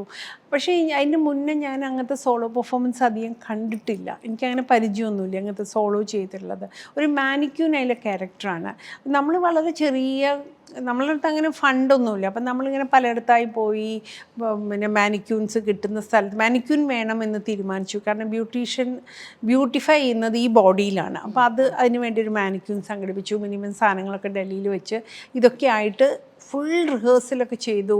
നല്ല രസത്തിൽ അത് വന്നു എന്ന് എനിക്ക് തോന്നി. കാരണം വെച്ചാൽ അന്ന് ഓംജേരി സാറും അയ്യപ്പ പണിക്കർ സാറും അതിൻ്റെ ഫൈനൽ റിഹേഴ്സൽ കാണാൻ വേണ്ടിയിട്ട് കേരള ക്ലബ്ബിൽ വെച്ചിട്ടാണ് നടക്കുന്നത്. അത് കാണാൻ വേണ്ടി വന്നു. അങ്ങനെ നമ്മളിങ്ങനെ ഭയങ്കര ഹാപ്പി ആയിട്ട് കേരളത്തിലേക്ക് വന്ന് പെർഫോം ചെയ്യാൻ വേണ്ടി വരണം എന്ന് വിചാരിച്ച ദിവസം ഞാൻ റിഹേഴ്സൽ കഴിഞ്ഞ് വീട്ടിൽ തിരിച്ചെത്തുമ്പോഴുള്ള അവസ്ഥ എന്ന് പറഞ്ഞാൽ മോന് ഗംഭീരമായി പനി പിടിച്ച് അവന് ഫിറ്റ്സ് പോലെ വന്ന് അവനെ ഹോസ്പിറ്റലിൽ അഡ്മിറ്റ് ചെയ്യുകയാണ്. അപ്പം ഓംജേരി സാറ് പൊതുവിൽ ഇത്തരം കാര്യങ്ങൾ ചില ഫാമിലിയിൽ നമ്മളിങ്ങനത്തെ ഒരു കാര്യം സംഭവിക്കുമ്പോൾ നമ്മളത് വേണ്ട വെച്ചോളൂ എന്നുള്ള മട്ടിലാണ് ഓംജേരി സാറ് പറഞ്ഞത്. കാരണം നമുക്ക് പിന്നെ എന്താ പറയുക, മോൻ്റെ കാര്യമല്ലേ, അപ്പം നമ്മൾ ഇപ്പോൾ തൽക്കാലം സഹിതം ഒരു കാര്യം ചെയ്യുക, ജോലി വേണ്ട, നാടകം ചെയ്യേണ്ട, നമുക്ക് പിന്നീട് എപ്പോഴും ചെയ്യാം. എനിക്കാണെങ്കിൽ രണ്ടും ഭയങ്കര സങ്കടമാണ്. മോന് വയ്യ എന്നുള്ളത് സങ്കടമാണ്, അതുപോലെ തന്നെ നാടകം ചെയ്യാൻ ഇത്രയും പണിയെടുത്തിട്ട് നാടകം ചെയ്യാൻ പറ്റുന്നില്ല എന്നുള്ളത് നമുക്ക് ഭയങ്കര വിഷമമായിപ്പോയി. അപ്പോൾ എന്ത് ചെയ്യും? അപ്പം ഞാൻ അയ്യപ്പ പണിക്കർ സാറിനെ വിളിച്ചിട്ട് പറഞ്ഞു, സാർ ഇങ്ങനെ സാർ അപ്പോഴത്തേക്ക് കേരളത്തിലേക്ക് പോയി. അപ്പം ഞാൻ സാറിനെ വിളിച്ചിട്ട് പറഞ്ഞു, എനിക്ക് നാടകം ചെയ്യാൻ പറ്റും തോന്നില്ല എന്നൊക്കെ പറഞ്ഞു. അപ്പോൾ സാറ് പറഞ്ഞു, എങ്ങനെയെങ്കിലും ഒന്ന് ശ്രമിക്കുക, അത് ചെയ്യണം, ചെയ്യണ്ടേ എന്നൊക്കെ പറഞ്ഞു. അപ്പോൾ ആ ഒരു ധൈര്യത്തിൽ മോനുമായിട്ട്, പനി പിടിച്ച മോനുമായിട്ട് ഞങ്ങൾ കേരളത്തിലേക്ക് വന്നു. കേരളത്തിൽ എൻ്റെ അമ്മേൻ്റെ അടുത്ത് മോനെ ആക്കിയിട്ടാണ് ഞാൻ ഈ നാടകം ചെയ്യുന്നത്. ആ നാടകത്തിൻ്റെ എനിക്ക് ആ നാടകത്തിനെ കുറിച്ചിട്ട് ആര് നല്ല കാര്യം പറയുമ്പോഴും എൻ്റെ മനസ്സിൽ ഒറ്റ ഓർമ്മയുണ്ടാവുള്ളൂ, പനിച്ച് കിടക്കുന്ന മോൻ അവനെ ഫീഡ് ചെയ്യാതെ എൻ്റെ ശരീരം മുഴുവൻ നനഞ്ഞിട്ട് പെർഫോമൻസിൻ്റെ സമയത്തൊക്കെ ശരീരം ഇങ്ങനെ നനയും, പാൽ ഒഴുകിയിട്ട് റിഹേഴ്സലിൻ്റെ സമയത്താണെങ്കിലും പെർഫോമൻസിൻ്റെ സമയത്തല്ല, ആ ഒരു നമ്മളിങ്ങനെ കുറ്റബോധം കൊണ്ടും മനസ്സിലായില്ലേ ടെൻഷൻ അടിച്ചും ചെയ്ത നാടകങ്ങളാണ് എല്ലാ നാടകങ്ങളും. പലപ്പോഴും എൻ്റെയൊക്കെ തന്നെ കരിയറിൽ ഞാൻ ചെയ്ത നാടകങ്ങളുടെ എണ്ണം നോക്കുമ്പോൾ വളരെ കുറവാണ്.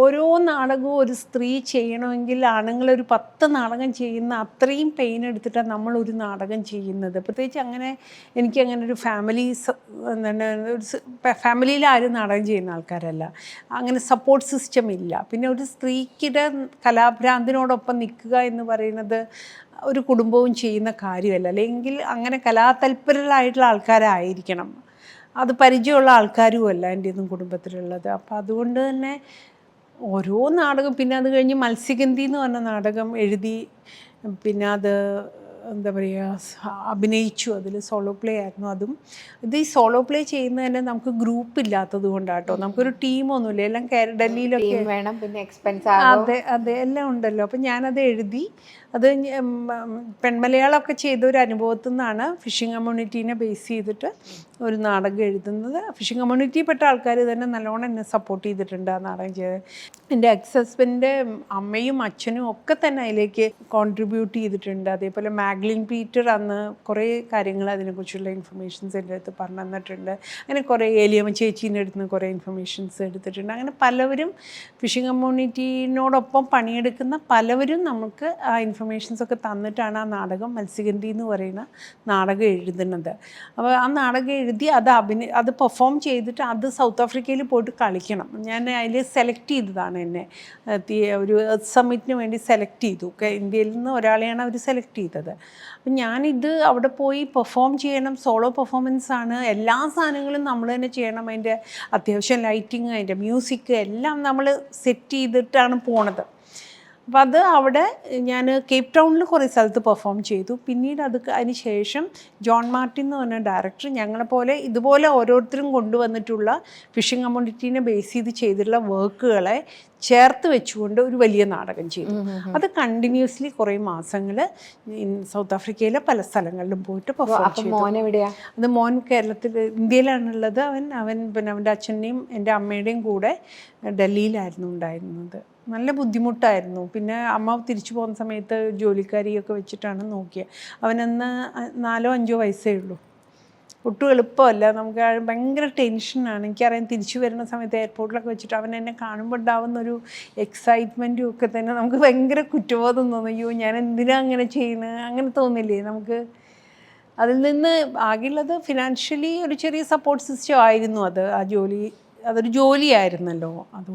അതുകൊണ്ട് വലിയ ഞാൻ ഈ ബുക്ക് വായിച്ചുകൊണ്ടിരിക്കുന്ന സമയത്ത് ഫുൾ എനിക്ക് തോന്നിയൊരു സാധനം, as a woman when you really want to do something, ഇപ്പോൾ നമ്മൾ നേരത്തെ ഞാൻ പറഞ്ഞ പോലെ ഒരു ആണുങ്ങൾക്ക് കുറച്ചും കൂടി ഈസിയാണ് അവർ പറയുകയാണ് എനിക്ക് കൽക്കത്ത പഠിക്കാൻ പോകണം, അല്ലെങ്കിൽ എനിക്ക് കേപ്പ് ടൗണിൽ പോയിട്ട് പെർഫോം ചെയ്യണമെന്ന് പറയുമ്പോൾ ഓക്കെ ഇട്ടെറിഞ്ഞ് അങ്ങ് പോയാൽ മതി. അതുപോലെ തന്നെ തിരിച്ചു വരുന്ന സമയത്ത് കേപ്പ് ടൗണിൻ്റെ അംശങ്ങൾ തിരിച്ച് നമ്മുടെ കൂടെ കൊണ്ടുവന്നാലും അത് കൂടെ കൊണ്ടുവരുന്നത് വലിയ സംഭവമാണ്.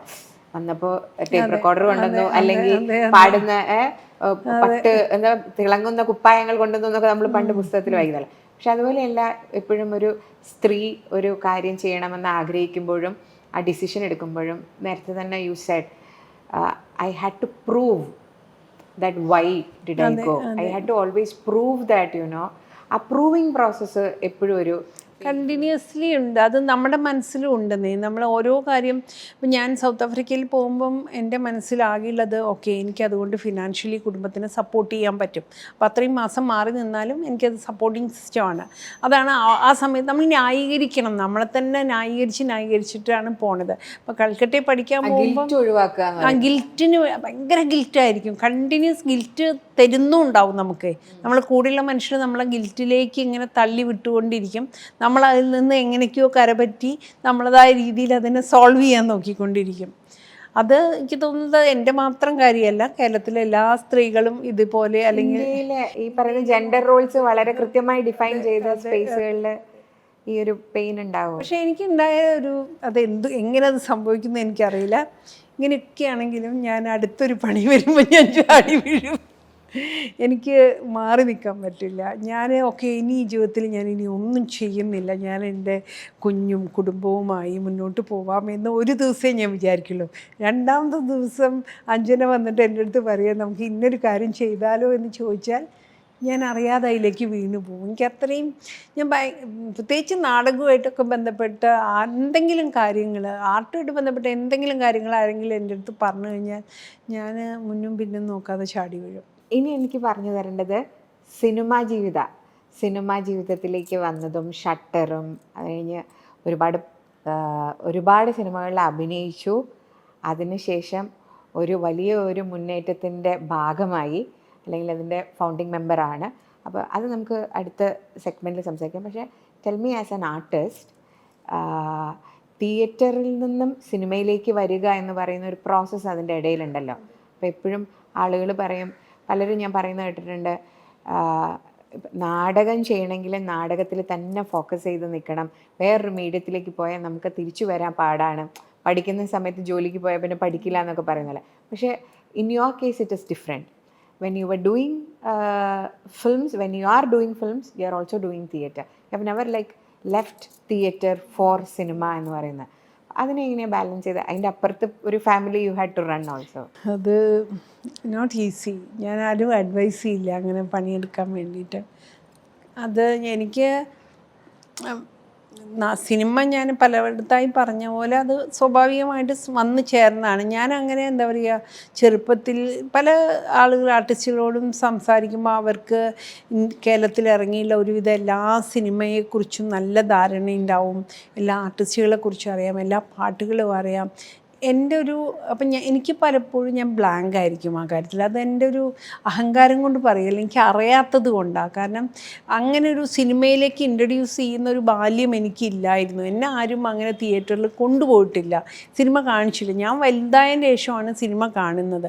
അതുതന്നെ ഞങ്ങളെയൊക്കെ അവിടെ സിനിമ കാണാൻ ഒറ്റയ്ക്ക് പെൺകുട്ടികൾ പോകുന്നത് ഭയങ്കര മോശം കാര്യമാണ്. അപ്പോൾ സിനിമ എന്തോ ഒരു നിഷിദ്ധമായിട്ടുള്ള, അങ്ങനെയൊന്നും ഈസിലി ആക്സസബിൾ അല്ലാത്തൊരു സ്ഥലമായിട്ടാണ് ഞാൻ കണ്ടിട്ടുള്ളത്. അതിനെ ഞാൻ ആകെ സിനിമേനെ ഗൗരവമായിട്ട് കാണുന്നത് ദൂരദർശനിൽ വരുന്ന സിനിമകൾ കണ്ടിട്ടാണ്.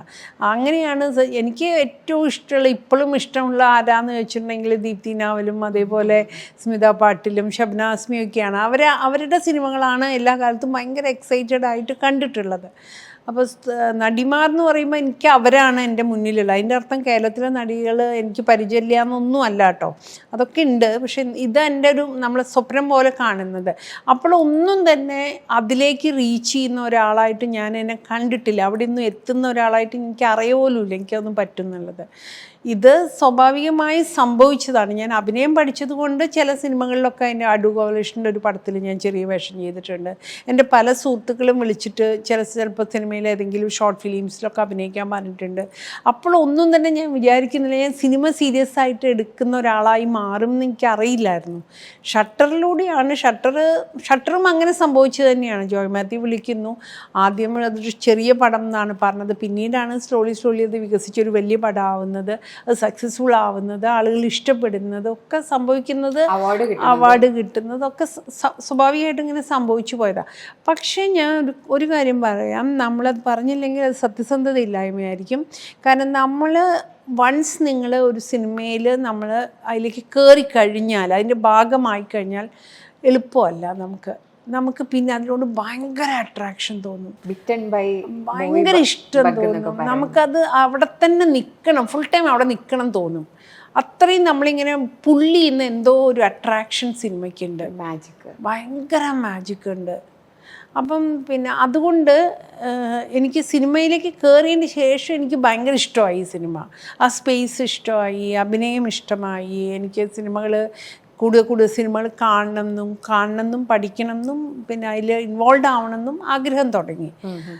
അങ്ങനെയാണ് ആദ്യ കുറേ വർഷം. അപ്പോഴും എന്താ വെച്ചാൽ ഞാൻ കേന്ദ്ര സംഗീത നാടക അക്കാദമിയിൽ ജോലി ചെയ്യാണ്. അപ്പോൾ ഡൽഹിയിൽ നിന്ന് വല്ലപ്പോഴൊക്കെ വന്നിട്ടാണ് ഞാൻ സിനിമയിൽ അഭിനയിക്കുന്നത്. അല്ല ഷട്ടർ കഴിഞ്ഞിട്ട് ഞാൻ കണ്ടിന്യൂസ്ലി സിനിമയിലൊന്നും ഉണ്ടായിരുന്നില്ല. ഇടയ്ക്കിടയ്ക്ക് വന്നും പോയി ഇരിക്കുവാണ്. അതിൻ്റെ ഇടയ്ക്ക് ജോലി രാജിവെച്ച് കേരളത്തിലേക്ക് വരുന്നുണ്ട്, ആ സമയത്ത് അഭിനയിക്കുന്നുണ്ട്. പിന്നെയും വേറൊരു ജോലിക്ക് കേരളനാരായണ ഫിലിം ഇൻസ്റ്റിറ്റ്യൂട്ടിൽ ജോലിക്ക് കയറുന്നുണ്ട്. അവിടെ വർക്ക് ചെയ്തുകൊണ്ടിരിക്കുമ്പോൾ സിനിമയിൽ അഭിനയിക്കുന്നത് വലിയ പാതകമായിരുന്നു. അവിടെ അങ്ങനെ സമ്മതിക്കില്ലായിരുന്നു നമ്മളെ സിനിമയിൽ അഭിനയിക്കാൻ. അങ്ങനെയൊക്കെയുള്ള ക്രൈസിസിലൂടെ ഇങ്ങനെ കടന്നു പോകുന്നുണ്ട്. അപ്പോൾ സിനിമ എന്താ പറയുക, ഭയങ്കരമായിട്ട് നമ്മളെ പിടിച്ചു നിർത്തും. അങ്ങനെയുള്ളൊരു കാലമായിരുന്നത്. കുറേ ഇൻട്രസ്റ്റിങ്, എനിക്ക് സന്തോഷമുണ്ട്. ഞാൻ ചെയ്തിടത്തോളം വർക്കുകളിലൊക്കെ എനിക്ക് സന്തോഷമുണ്ട്. വളരെ അപൂർവമായിട്ടാണ് എനിക്ക് ഇഷ്ടമില്ലാത്ത ക്യാരക്ടേഴ്സൊക്കെ ഞാൻ ചെയ്തിട്ടുള്ളത്. ബാക്കി ഒരു ഇതെല്ലാം എനിക്ക് ഇഷ്ടമുള്ളത് തന്നെയാണ് ഞാൻ ചെയ്തത്. ഇത് പറഞ്ഞപ്പോൾ ഒരു പാസ്റ്റ് ടെൻസിലേക്ക് പോയ പോലെ തോന്നി, ലൈക്ക് ചെയ്തിട്ടുണ്ട് ഉള്ളത് എന്ന്. എന്തുകൊണ്ടാണ് അങ്ങനെ പറയണത്?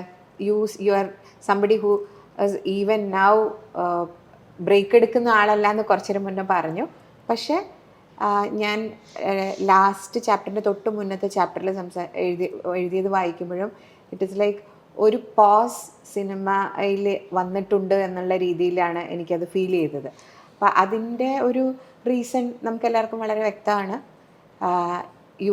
WCCയുടെ ഒരു ഫോർമേഷനും ആ ഫോർമേഷനിലെ ഫൗണ്ടിങ് മെമ്പേഴ്സ് മുതൽ അതിൽ വളരെ ആക്റ്റീവായിട്ട് ടേക്ക് പാർട്ട് ചെയ്തിട്ടുള്ള ആളുകൾക്ക് ഒരു മാറ്റി നിർത്തൽ അനുഭവപ്പെടുന്നു എന്നുള്ളത് അത് കൃത്യമായിട്ട് പുസ്തകത്തിൽ എഴുതിയിട്ടുമുണ്ട്. ലൈക്ക് നമ്മൾ ടോക്കണിസം പോലെ സ്ത്രീകൾക്ക് സ്പേസ് കൊടുക്കുന്നു എന്ന് പറഞ്ഞ് സ്ത്രീകളെ കൊണ്ടുവരുന്നത് ഏറ്റവും ഫേവറബിളായിട്ട് ഇവരുടെ കൂടെ നിൽക്കുന്ന ഗ്രൂപ്പിലുള്ളവരാണ് എന്നുള്ളത്. അപ്പോൾ ആ WCCൻ്റെ we have spoken about this a lot. പക്ഷെ എന്നാലും ഒരു ചെറുതായിട്ട് ആ മൂവ്മെൻറ്റും യുവർ ഇൻവോൾവ്മെൻറ്റും what were the thoughts that went behind the entire process for you as you? ഞാൻ കാളിനാടകം റിഹേഴ്സ് ചെയ്തുകൊണ്ടിരിക്കുന്ന സമയത്താണ് ഞാൻ ഈ സംഭവം നമുക്ക് വളരെ ഒരു നടിക്കെതിരെ ഉണ്ടായിട്ടുള്ള ആ സംഭവമൊക്കെ നമ്മൾ അറിയുന്നത്. അപ്പം അതൊരു ഭയങ്കര ഷോക്കിംഗ് ആയിട്ടാണ് നമ്മളെല്ലാവരും നിങ്ങളെല്ലാവരും കേട്ടതുപോലെ ഞാനും കേട്ടിട്ടുണ്ടായിരുന്നത്. അപ്പം ഞാൻ സിനിമയിൽ വർക്ക് ചെയ്യുന്നുണ്ട്, നാടകം ചെയ്തുകൊണ്ടിരിക്കുകയാണ്. ആ നാടകത്തിൻ്റെ ഭയങ്കര തിരക്കൊക്കെയാണ്, റിഹേഴ്സലൊക്കെയാണ്. അപ്പം എനിക്ക് ആകെ അതിന് കോൺടാക്ട് ചെയ്യാൻ പറ്റുന്ന ഒരാളെന്ന് പറയുന്നത് പരിചയമുള്ള ഒരാൾ. യഥാർത്ഥത്തിൽ ഞാൻ സിനിമയിലുണ്ടെങ്കിലും എനിക്ക് അധികം ആൾക്കാരൊന്നും പരിചയമൊന്നുമില്ല. എനിക്ക് റീമേനെ പരിചയമുണ്ട്. കാരണം റീമ ഷട്ടർ കഴിഞ്ഞ എനിക്ക് റീമയ്ക്ക് ഒന്നിച്ചാണ് അവാർഡ് കിട്ടുന്നത്. അവൾക്ക് പിന്നെ ബെസ്റ്റ് ആക്ട്രസ് അവാർഡും ഞാൻ സെക്കൻഡ് ബെസ്റ്റ് ആക്ട്രസ് അവാർഡുമാണ്.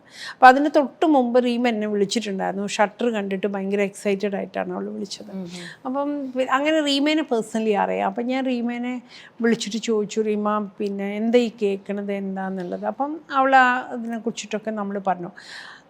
പിന്നീട് ഇതുപോലെ ഓരോരുത്തരും അങ്ങോട്ടും ഇങ്ങോട്ടും സംസാരിച്ചിട്ടാണ് നമ്മളൊരു ഗ്രൂപ്പായിട്ട് മാറുന്നത്. അന്നത്തെ നമ്മൾ ഈ ഒരു പെർട്ടിക്കുലർ വിഷയത്തിൽ ഏത് രീതിയിൽ നമുക്ക് അവളെ സപ്പോർട്ട് ചെയ്യാൻ പറ്റും എന്നത് മാത്രമായിരുന്നു ആദ്യഘട്ടത്തിൽ നമ്മളുടെ ഇതെന്ന് പറഞ്ഞാൽ. എല്ലാവരും എത്രയോ വർഷങ്ങളായി പരിചയമുള്ളവർ അതിലുണ്ട്, തീർത്തും അവർക്കും പുതിയതാണ്, നമ്മളൊക്കെ പുതിയതാണ്. അങ്ങനെയുള്ള ഒരു ടീം ഓഫ് ആളുകൾ, കുറച്ച് സ്ത്രീകൾ ഒന്നിച്ച് ചേർന്നിട്ട് ഇതെങ്ങനെ പരിഹരിക്കാൻ പറ്റും എന്നുള്ളത് നമ്മൾ നോക്കണം. ഒന്നിച്ച് നിൽക്കേണ്ടത് ആവശ്യമാണെന്ന് മനസ്സിലായൊരു മൊമെൻ്റാണ്. അതുവരെ സിനിമയിലുള്ള സുഹൃത്തുക്കളുണ്ടാവും, ഒരു സിനിമയ്ക്കകത്ത് സുഹൃത്തുക്കളുണ്ടാവും, സിനിമ കഴിയുന്നതോടുകൂടി ആ സൗഹൃദം സ്ലോലി ഇല്ലാതെയാവും. അതാണ് ഒരു രീതി എന്ന് പറയുന്നത്.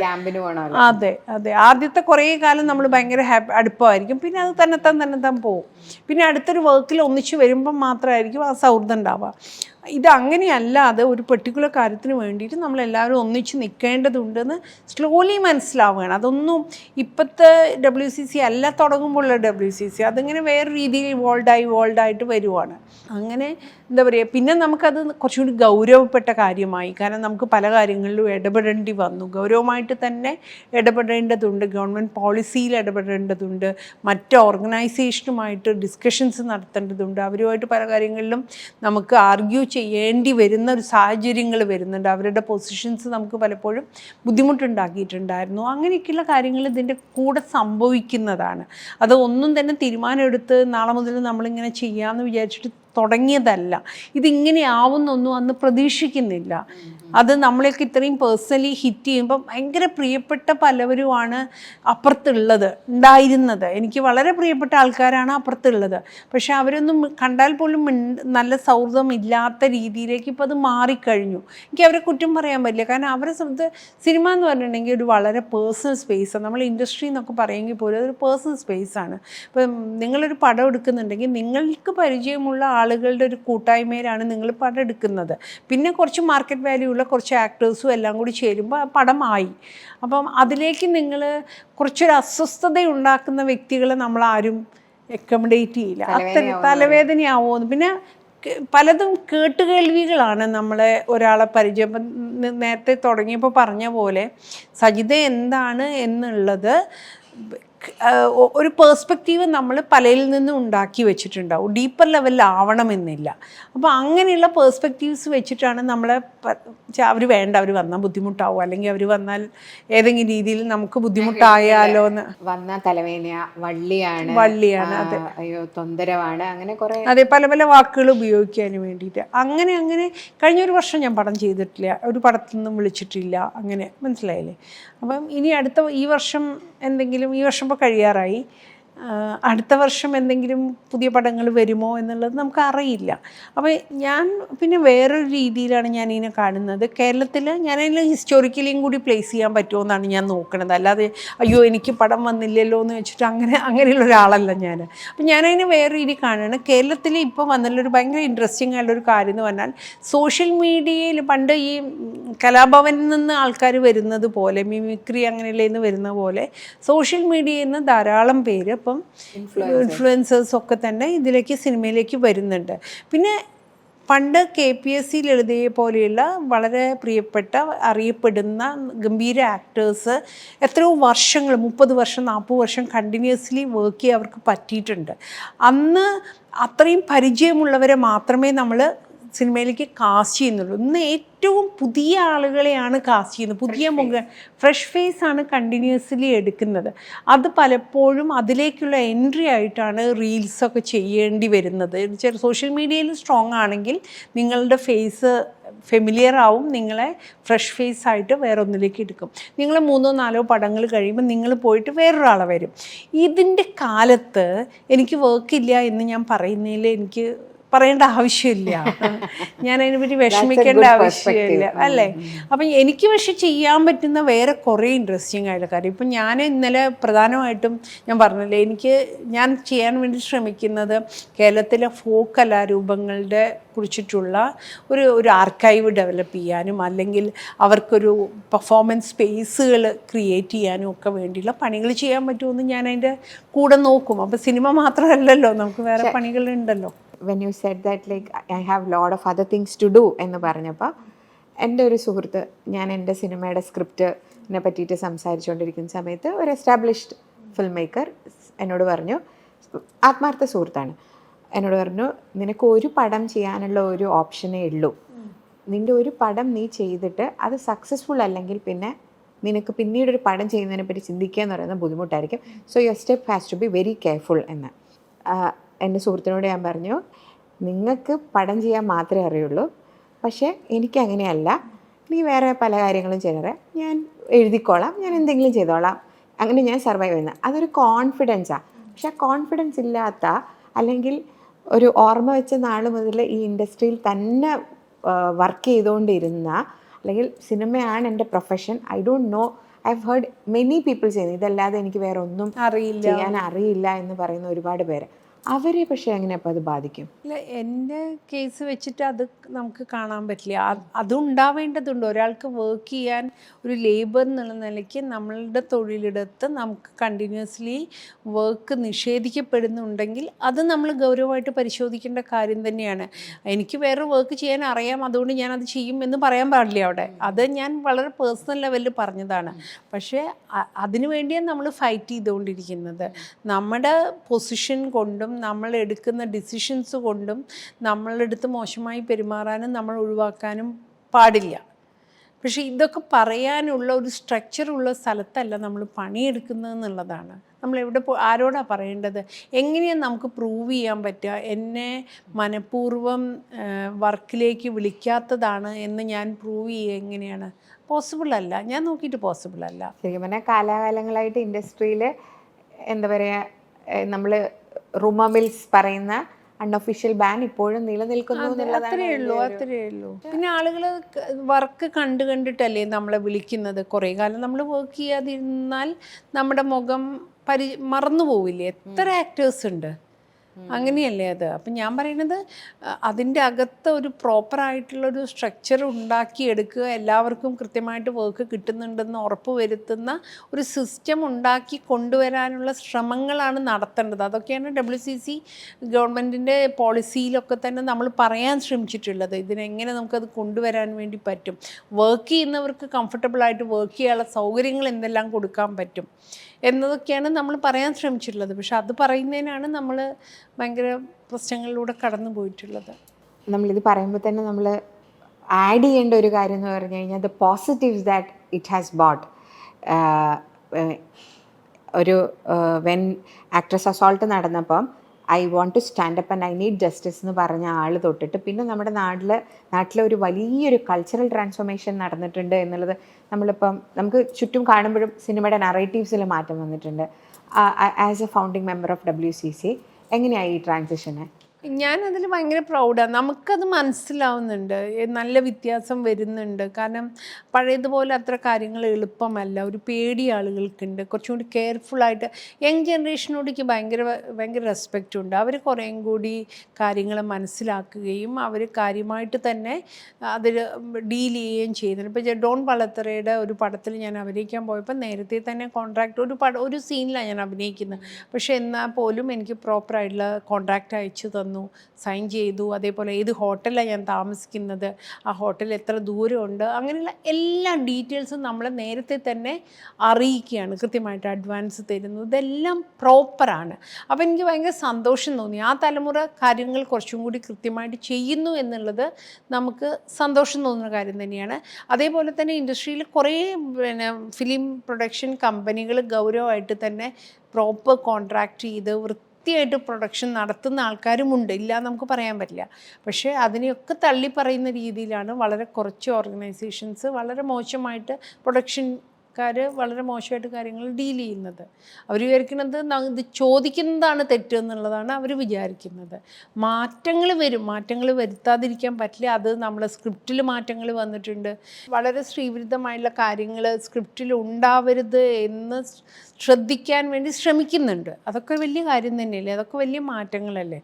പക്ഷേ ഇൻട്രസ്റ്റിംഗ്ലി സിനിമയിലെ തലമൂത്ത കുറേ മനുഷ്യർ വിചാരിക്കുന്നത് ഈ ഓർഗനൈസേഷൻ വന്നത് കാരണം സിനിമ ഇൻഡസ്ട്രി തന്നെ തകരാൻ പോവുകയാണ്. ഇവരുടെ പ്രവർത്തനങ്ങൾ WCC പോലുള്ള ഓർഗനൈസേഷൻ്റെ പ്രവർത്തനങ്ങൾ കാരണം ഇൻഡസ്ട്രിയുടെ കൂട്ടായ്മയെ തകർക്കുകയാണ് ചെയ്യുന്നത് എന്ന് വിചാരിക്കുന്നവരുമുണ്ട്.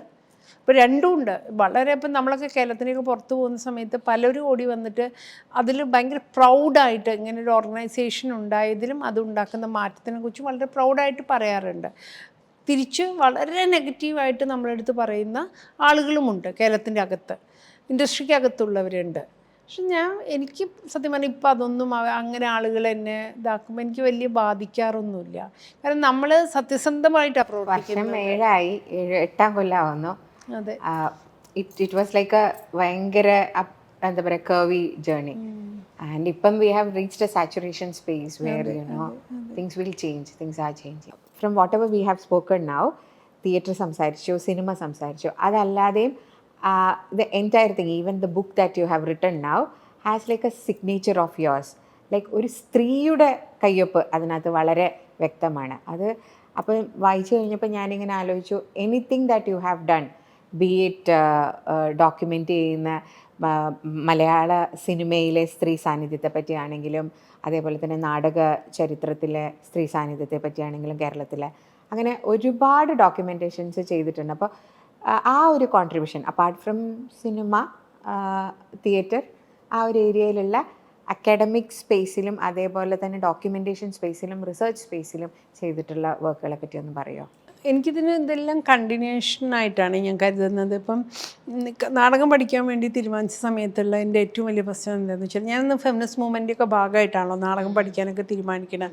പരിഷത്തിലൊക്കെ ഭയങ്കര ആക്റ്റീവായിരുന്നു. പരിഷത്തിലെ കലാജാഥകൾ കണ്ടും ചെയ്തും നമ്മൾ തീരുമാനിക്കുവാണ് നാടകം ഇങ്ങനെയല്ല വേണ്ടത്, സ്ത്രീകളുടെ നാടകം ചെയ്യാൻ വേണ്ടി വേറൊരു വഴിയുണ്ട്. അപ്പം നാടകം പഠിക്കാൻ പോയി.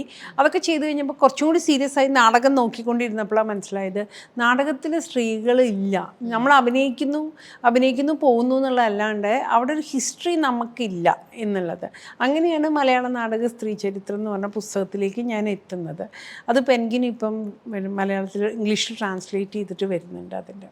അപ്പോൾ ആ ബുക്ക് മലയാള നാടക സ്ത്രീ ചരിത്രം ഇറങ്ങിയ സമയത്ത് എൻ്റെ മനസ്സിലുള്ളത് അതിന് വേണ്ടി എനിക്ക് ആ ഹിസ്റ്ററി അവിടെ ഉണ്ടല്ലോ, ഹിസ്റ്ററി ഉണ്ടാക്കുക എന്നുള്ളത് ഭയങ്കര ഇമ്പോർട്ടൻ്റ് ആവുകയാണ്.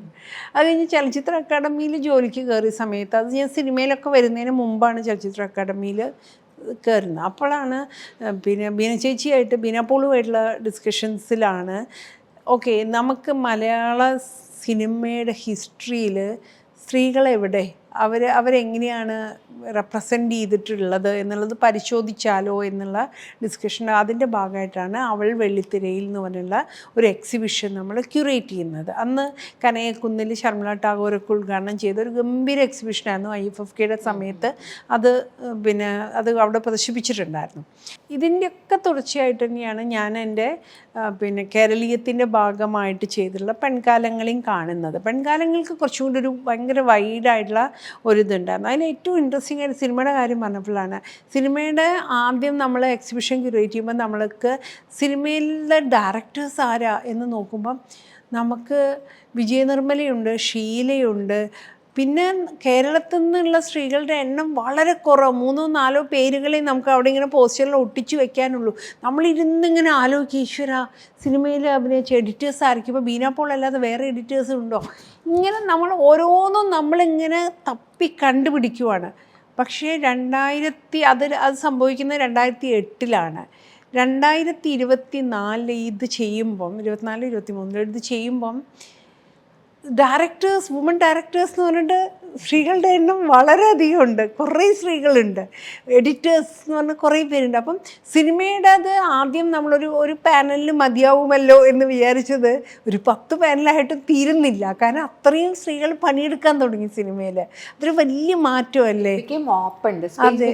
അതെ അതെ, അതൊരു ഭയങ്കര സന്തോഷം ഉണ്ടാക്കി. ഡ്രീം ചെയ്യാൻ, ഇപ്പം നമുക്കത് ചെയ്യാൻ പറ്റുന്ന ഡ്രീം ചെയ്യാനുള്ള ഒരു സ്പേസ് ഉണ്ടായി. അതെ അതെ, അത് WCCയുടെ കോൺട്രിബ്യൂഷൻ ആണ്. WCCയുടെ കോൺട്രിബ്യൂഷനുണ്ട്. ഗവൺമെൻറ്റിൻ്റെ സപ്പോർട്ട് സിസ്റ്റം വന്നു. സ്ത്രീകൾക്ക് വേണ്ടിയിട്ടുള്ള സിനിമ ചെയ്യുന്നതുമായി ബന്ധപ്പെട്ടുള്ളത് വന്നു. അതിൽ തന്നെ 4 സ്ത്രീകൾ ഒരേ അടിക്ക് തന്നെ വരുവാണ്. ഇപ്പം വീണ്ടും 2 പേര് ചെയ്തു. അങ്ങനെയൊക്കെ വന്നു. അതിന് മുമ്പ് തന്നെ കുറേ സ്ത്രീകൾ അതിലേക്ക് കയറാൻ തുടങ്ങി. ഒരു ധൈര്യം വന്നു, ഇത് നമ്മളുടെയും കൂടി ഇടവണം. പല പല കാരണങ്ങൾ കൊണ്ട് അത് സംഭവിച്ചിട്ടുണ്ട്. WCCക്കും അതിലൊരു പങ്കുണ്ട് സ്വാഭാവികമായിട്ടും. അത് കഴിഞ്ഞിട്ട് ഞാൻ നോക്കുന്ന സമയത്ത് നാടകത്തിലും വർക്ക് ചെയ്യുന്ന കുറേ സ്ത്രീകളുടെ എണ്ണം വന്നു. പഴയതിനേക്കാട്ടും വുമൺ ഡയറക്ടേഴ്സ് വന്നു, സ്ക്രിപ്റ്റ് റൈറ്റേഴ്സ് വന്നു.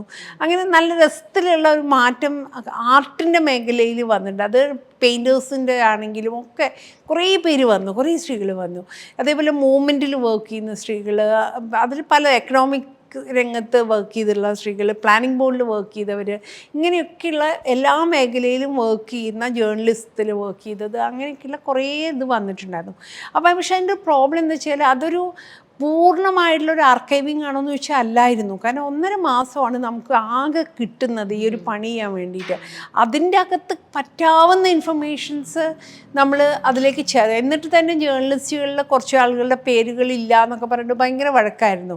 അതിന് കാരണം എന്താ വെച്ചാൽ നമുക്ക് പോസിബിൾ അല്ല. നമുക്ക് കിട്ടുന്ന ഇൻഫർമേഷൻസിന് നമ്മൾ മാക്സിമം എനിക്കത് പറ്റിയത് എന്തുകൊണ്ടാണെന്ന് വെച്ചാൽ ഞാൻ ഓൾറെഡി അതിൻ്റെ മുകളിൽ കുറേ പണി എടുത്ത് വെച്ചത് കൊണ്ടാണ് എനിക്കത് കുറച്ചുകൂടി എളുപ്പത്തിൽ അത് ചെയ്യാൻ പറ്റിയത്. ഇപ്പം എന്താ വെച്ചാൽ അത് മുഴുവൻ ഡോക്യുമെൻ്റ് ചെയ്തിടത്തോളം പണികൾക്കൊരു കണ്ടിന്യൂഷൻ ഇല്ല. കേരളത്തിൽ ഇതാണ് സംഭവിക്കുന്നത്. ഇപ്പോൾ അവൾ വെള്ളിത്തിരയിൽ ചെയ്തു, പക്ഷെ അതിന് കണ്ടിന്യൂഷൻ ഉണ്ടായില്ല. ഇപ്പം ഈ പെൺകാലങ്ങൾ ചെയ്തു, അതിനും കണ്ടിന്യൂഷൻ ഇല്ല. ഇനി അടുത്ത എന്നെപ്പോലെയുള്ള ഒരാൾ കുറേ കാലങ്ങൾക്ക് ശേഷം വീണ്ടും ഇതുപോലൊരു പണിയെടുക്കുമ്പം ആദ്യം പുതിയ തുടങ്ങേണ്ട അവസ്ഥയാണ്. അതാണ് കേരളത്തിൽ ഡോക്യുമെന്റഡ് അല്ലേ കൃത്യമായിട്ട്? എവിടെ ബുക്ക് ആക്കില്ല, അങ്ങനെയൊന്നും എവിടെയും ഡോക്യുമെന്റഡ് അല്ല. നമ്മളത് പാനലുകളിലെ പിന്നെ ഫിലിംസ് നശിക്കുന്നതോട് കൂടിയിട്ട് അത് നശിച്ചു പോവും. അങ്ങനെയല്ലേ സംഭവിക്കാൻ പോണേ. അതാണ് ഇപ്പോൾ സംഭവിച്ചുകൊണ്ടിരിക്കുന്നത്. അപ്പം ഞാൻ പറഞ്ഞാൽ തന്നെ ആർക്കൈവിങ് എന്ന് പറയുന്നത് കേരളത്തിൽ ഇപ്പോഴും സ്ട്രോങ് ആയിട്ട്, പ്രത്യേകിച്ച് ആർട്ടിൻ്റെ ആർക്കൈവിങ് ഒട്ടും സ്ട്രോങ് അല്ല. അത് വന്നിട്ടില്ല ഇപ്പോഴും. അതിനുള്ള ഒരു പണികൾ നമുക്ക് അറിയില്ല. ഇത് സംസാരിക്കുന്ന സമയത്ത് സ്ത്രീ സൗഹൃദങ്ങൾ ഇപ്പോൾ ഓരോ കാലഘട്ടത്തിലും നമുക്ക് ഫ്രണ്ട്ഷിപ്സ് പുതിയത് വരും, പഴയത് പോകുമ്പോൾ ചിലപ്പോൾ പഴയത് നമ്മുടെ ഇവിടെ ഫോർ എവർ നിൽക്കും. ഇപ്പോൾ ഒരു 30s 35 ഒക്കെ ആവുന്ന സമയത്ത് നമ്മൾ പരസ്പരം ഡിസ്കസ് ചെയ്യുമ്പോൾ പുതിയ ഫ്രണ്ട്ഷിപ്സ് ഒന്നും ഉണ്ടാക്കാൻ പറ്റാത്തത്, നമുക്കിപ്പോൾ ആരോടും അങ്ങ് കണക്ട് ചെയ്യാൻ പറ്റില്ല എന്നൊക്കെ പറയുന്നതിൽ നിന്നും ശരിക്കും ഒരു സ്ത്രീകളുടെ ഒരു സ്ട്രോങ് കൂട്ടായ്മ, ഒരു വളരെ സ്ട്രോങ് ആയിട്ട് ഒരുമിച്ച് നിൽക്കുന്ന സ്ത്രീകളുടെ ഒരു കൂട്ടായ്മ നമ്മൾ കണ്ടുകൊണ്ടിരിക്കുന്നു.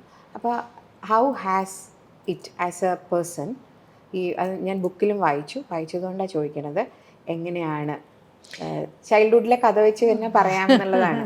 എനിക്ക് എല്ലാ കാലത്തും സ്ത്രീ സൗഹൃദങ്ങൾ ഭയങ്കര ഇഷ്ടമാണ്. എനിക്ക് ഏറ്റവും കംഫർട്ടബിൾ ആവുന്നത്, അത് ചിലപ്പോൾ നമ്മുടെ ജീവിത സാഹചര്യം കൊണ്ടായിരിക്കും നമ്മൾ കംഫർട്ടബിൾ ആവുന്നത് കൂടുതലും സ്ത്രീ സൗഹൃദങ്ങൾക്കിടയിൽ. അതിനാണ് അവസരങ്ങൾ കിട്ടിയിട്ടുള്ളത് കൂടുതൽ. ആൺ സൗഹൃദങ്ങളെക്കാട്ടും എനിക്ക് കൂടുതൽ ഇഷ്ടം എപ്പോഴും കൂടുതൽ ധാരാളം ആൺസൗഹൃദങ്ങൾ എനിക്കുണ്ട്. പക്ഷേ എനിക്ക് കൂടുതൽ കംഫർട്ടബിളും ഞാൻ ഭയങ്കര ഹാപ്പി ആവാറ് സ്ത്രീ സൗഹൃദങ്ങളുടെ കൂടെ നിൽക്കുമ്പോഴാണേ. അപ്പം എൻ്റെ വീടിൻ്റെ അടുത്ത് ഒരു ചിന്നയെടുത്തിയും ജാനുവെടുത്തിയും ഉണ്ടായിരുന്നു. ചിന്നയെടുത്തി ഞങ്ങളുടെ റിലേറ്റീവാണ്, ജാനുവെടുത്തി ചിന്നയെടുത്തിയുടെ ഫ്രണ്ടാണ്. ഇവരെന്തുകൊണ്ടാണ് ഒന്നിച്ച് താമസിച്ചുകൊണ്ടിരുന്നതെന്നുള്ളത് എനിക്കറിയില്ല. അവർ അതിന് മുന്നേ കല്യാണം കഴിച്ചിട്ടുണ്ടോ അങ്ങനത്തെ അതിൻ്റെ ഡീറ്റെയിൽസ് ഒന്നും എനിക്കറിയില്ല. പക്ഷെ അവർ രണ്ടുപേരും ഒന്നിച്ചിട്ടാണ് ഞാൻ കണ്ടിട്ടുള്ളത്. അവർ നല്ല ഓല മേഞ്ഞ നല്ല ഭംഗിയുള്ളൊരു വീട്ടിലായിരുന്നു താമസിച്ചിരുന്നത്. അപ്പം ഞാൻ അവിടെ ചെല്ലുന്ന സമയത്തൊക്കെ ഞങ്ങൾ അമ്പലത്തിലൊക്കെ പോകുന്ന സമയത്ത് നമ്മളവിടെ പോകും. നമുക്കൊരു ശർക്കര കിട്ടും, അല്ലെങ്കിൽ അങ്ങനെ കുഞ്ഞു കുഞ്ഞു കാര്യങ്ങൾക്കായിരിക്കും നമ്മളവിടെ പോകുന്നുണ്ടാവുക.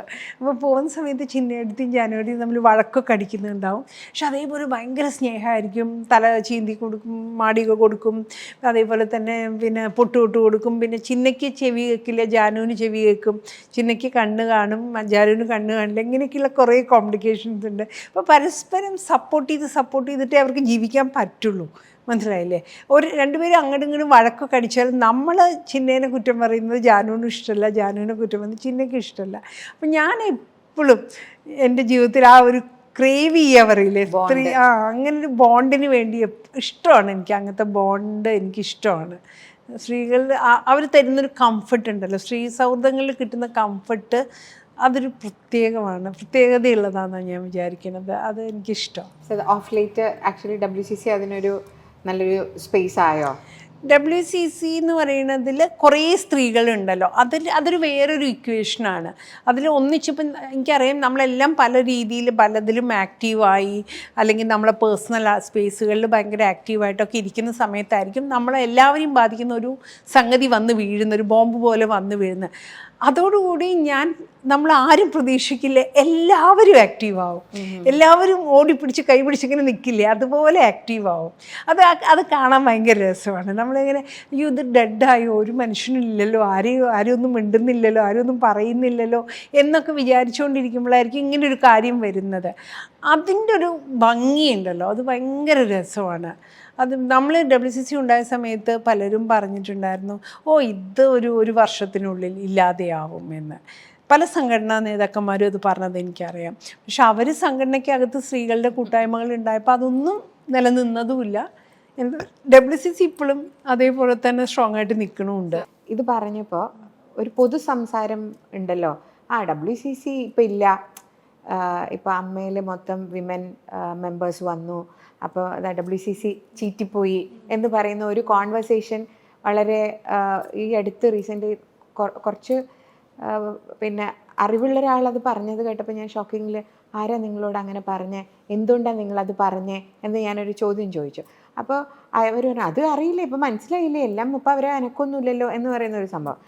ഇത് ശരിക്കും ഒരു വളരെ എന്താ പറയുക സാഡൻഡ് പാർട്ടാണ്. അതായത് എന്ത് കോൺട്രിബ്യൂഷൻ ഉണ്ടായി ഓർഗനൈസേഷൻ കൊണ്ട് ഇൻഡസ്ട്രിക്ക്, അല്ലെങ്കിൽ എന്ത് ട്രാൻസിഷൻസ് ഉണ്ടായി എന്നുള്ളത് ഒരു രീതിയിലും ആക്സെപ്റ്റ് ചെയ്യുകയോ അത് അണ്ടർസ്റ്റാൻഡ് ചെയ്യാൻ ശ്രമിക്കാതിരിക്കുകയോ അല്ലെങ്കിൽ ഒരു ഡിനയൽ മോഡിൽ ഇരുന്നു കൊണ്ട് അല്ല. ഒന്നെന്താ വെച്ചാൽ ബാക്കി ഓരോ ഓർഗനൈസേഷനും എല്ലാ സമയത്തും പ്രൂവ് ചെയ്യേണ്ട ആവശ്യമില്ല. WCCയെ സംബന്ധിച്ചിടത്തോളം ഓരോ ദിവസവും നമ്മൾ പ്രൂവ് ചെയ്യണം, ഇതാ ഞങ്ങളിവിടെ എക്സിസ്റ്റ് ചെയ്യുന്നു എന്ന് പ്രൂവ് ചെയ്യണം. അല്ല പഠിഞ്ഞിട്ടില്ല, നമ്മളിങ്ങനെ പ്രൂവ് ചെയ്ത് നമ്മൾ ബഹളം വെച്ച് ഇവിടെ ഇങ്ങനെ നിൽക്കണം, മനസ്സിലായില്ല? അങ്ങനെയാണെങ്കിൽ മാത്രമേ ആ ഓർഗനൈസേഷൻ ഉള്ളതായിട്ട് അവർ പരിഗണിക്കുള്ളൂ. പിന്നെ ഞാൻ വിചാരിക്കുന്ന ഇപ്പം പല പല സ്ഥാനങ്ങളിൽ സ്ത്രീകൾ ഇതിന് മുന്നേയും വന്നിട്ടുണ്ട്. വളരെ സന്തോഷമാണ് നമുക്കങ്ങനെ സ്ത്രീകൾ വരുമ്പം. പഞ്ചായത്തിൽ സ്ത്രീകൾ കുറേ പേര് വരുമ്പോൾ നമുക്ക് ഭയങ്കര സന്തോഷമില്ല. അത്രയും സ്ത്രീകൾ വരുന്നു എന്നുള്ളത് വലിയ കാര്യമാണ്. കാരണം അത്രയും പാട്രിയാർക്കൽ ആയിട്ടുള്ള സ്പേസിൽ കൂടി ഒരു കോൺട്രിബ്യൂഷൻ ആണ്. Because nobody till now ever thought that to bring women to the forefront.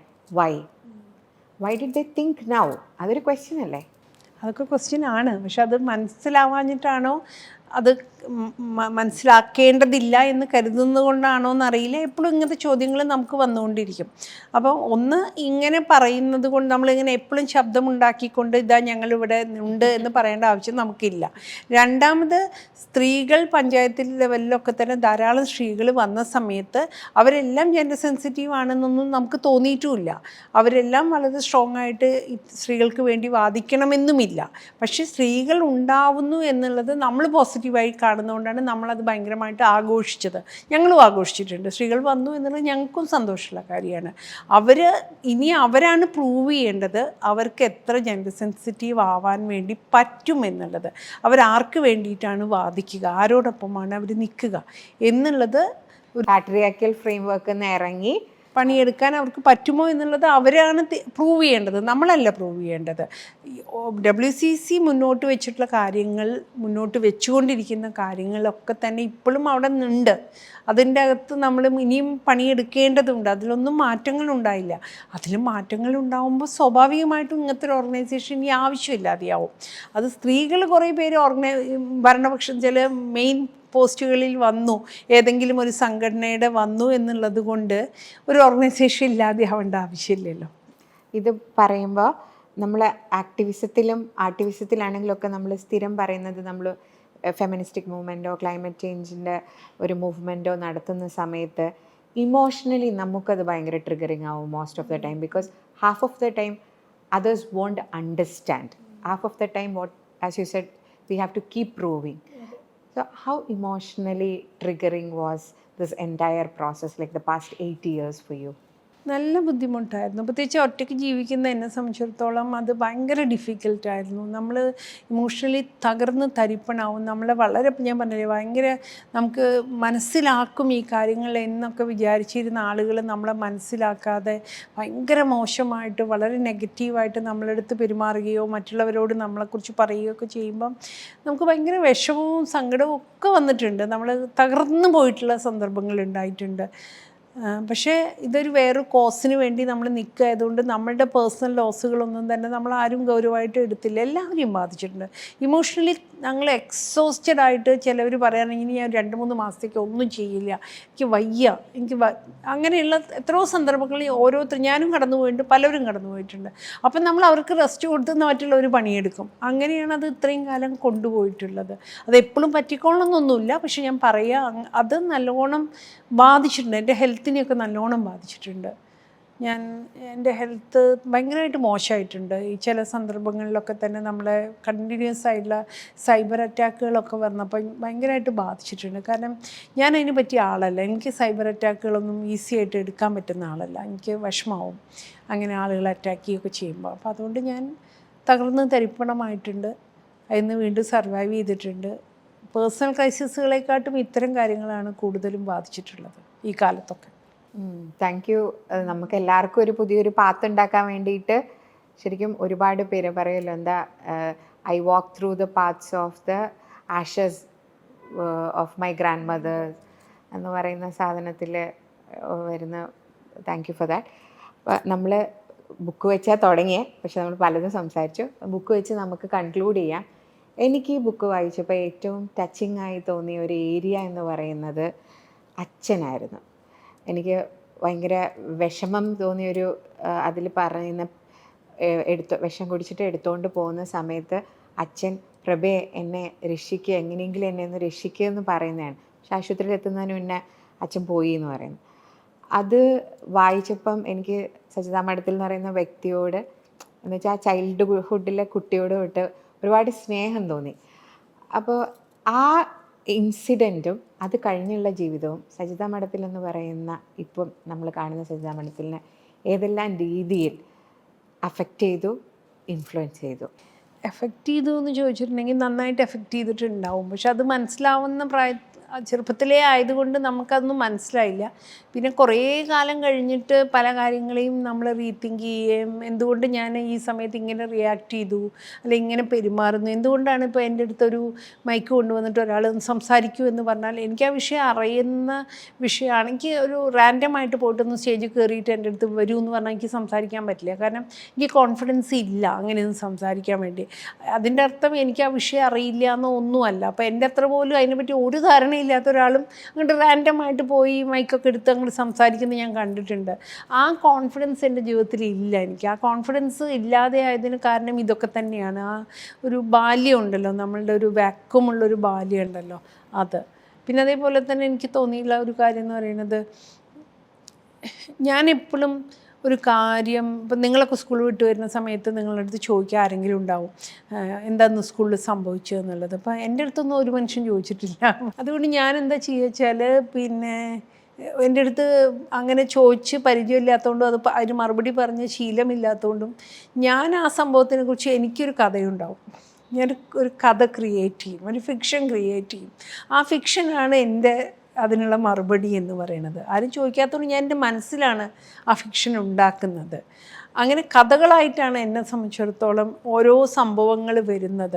അത് ഞാൻ എൻ്റെ അടുത്ത് പെട്ടെന്ന് എന്താ സംഭവിച്ചതെന്ന് ചോദിച്ചാൽ ചിലപ്പോൾ ഇന്നിപ്പോൾ അവിടെ വന്നിട്ട് എന്താ ഉണ്ടാച്ചാൽ കഴിഞ്ഞു, ഇൻ്റർവ്യൂ കഴിഞ്ഞു പോന്നു, അത്രയ്ക്ക് പറയാറിയുള്ളൂ. പക്ഷെ വേറൊരു കോണ്ടെക്സ്റ്റിൽ ഞാനിത് മൊത്തം ഒരു ഡ്രാമയായിട്ടും ഒക്കെ മാറ്റി പറഞ്ഞു എന്ന് വരും. അങ്ങനെയൊക്കെയുള്ള കാര്യങ്ങളാണ്. അത് പോസിറ്റീവാണോ നെഗറ്റീവാണോ എന്നൊന്നും എനിക്കറിയില്ല. ഇതൊക്കെയാണ് യഥാർത്ഥത്തിൽ സംഭവിച്ചത്. ഇപ്പം നമ്മൾ വളരെ ഇമ്പോർട്ടൻ്റ് ആയിട്ട് നടത്തുന്ന ക്യാമ്പയിൻസാണ് സൂയിസൈഡ് പ്രിവെൻഷനെ പറ്റിയിട്ടുള്ള ക്യാമ്പയിനുകൾ. അക്രോസ് ഇന്ത്യ സോഷ്യൽ മീഡിയയിലൊക്കെ നടക്കുന്നുണ്ട്. കേരളത്തിൽ അത് വളരെ സ്ട്രോങ് ആയിട്ട് ക്യാമ്പസുകൾ ഫോക്കസ് ചെയ്തിട്ട് നടക്കുന്നുണ്ട്. അപ്പം ഞാനിത് വായിച്ചതിൻ്റെ ഇടയിൽ എനിക്കിങ്ങനെ ഞാനൊരു വരി കണ്ടു, സ്വയം മരിക്കണമെന്ന് പലതവണ ചിന്തിക്കുമ്പോഴും ചുറ്റുമുള്ള ആളുകൾ വേദനിക്കുമല്ലോ എന്ന് ആലോചിക്കുമ്പോൾ ഞാനത് ചെയ്യാറില്ല എന്ന്. So I want you to talk to our viewers on like why you shouldn't do it. What brings it, what helps you to overcome it?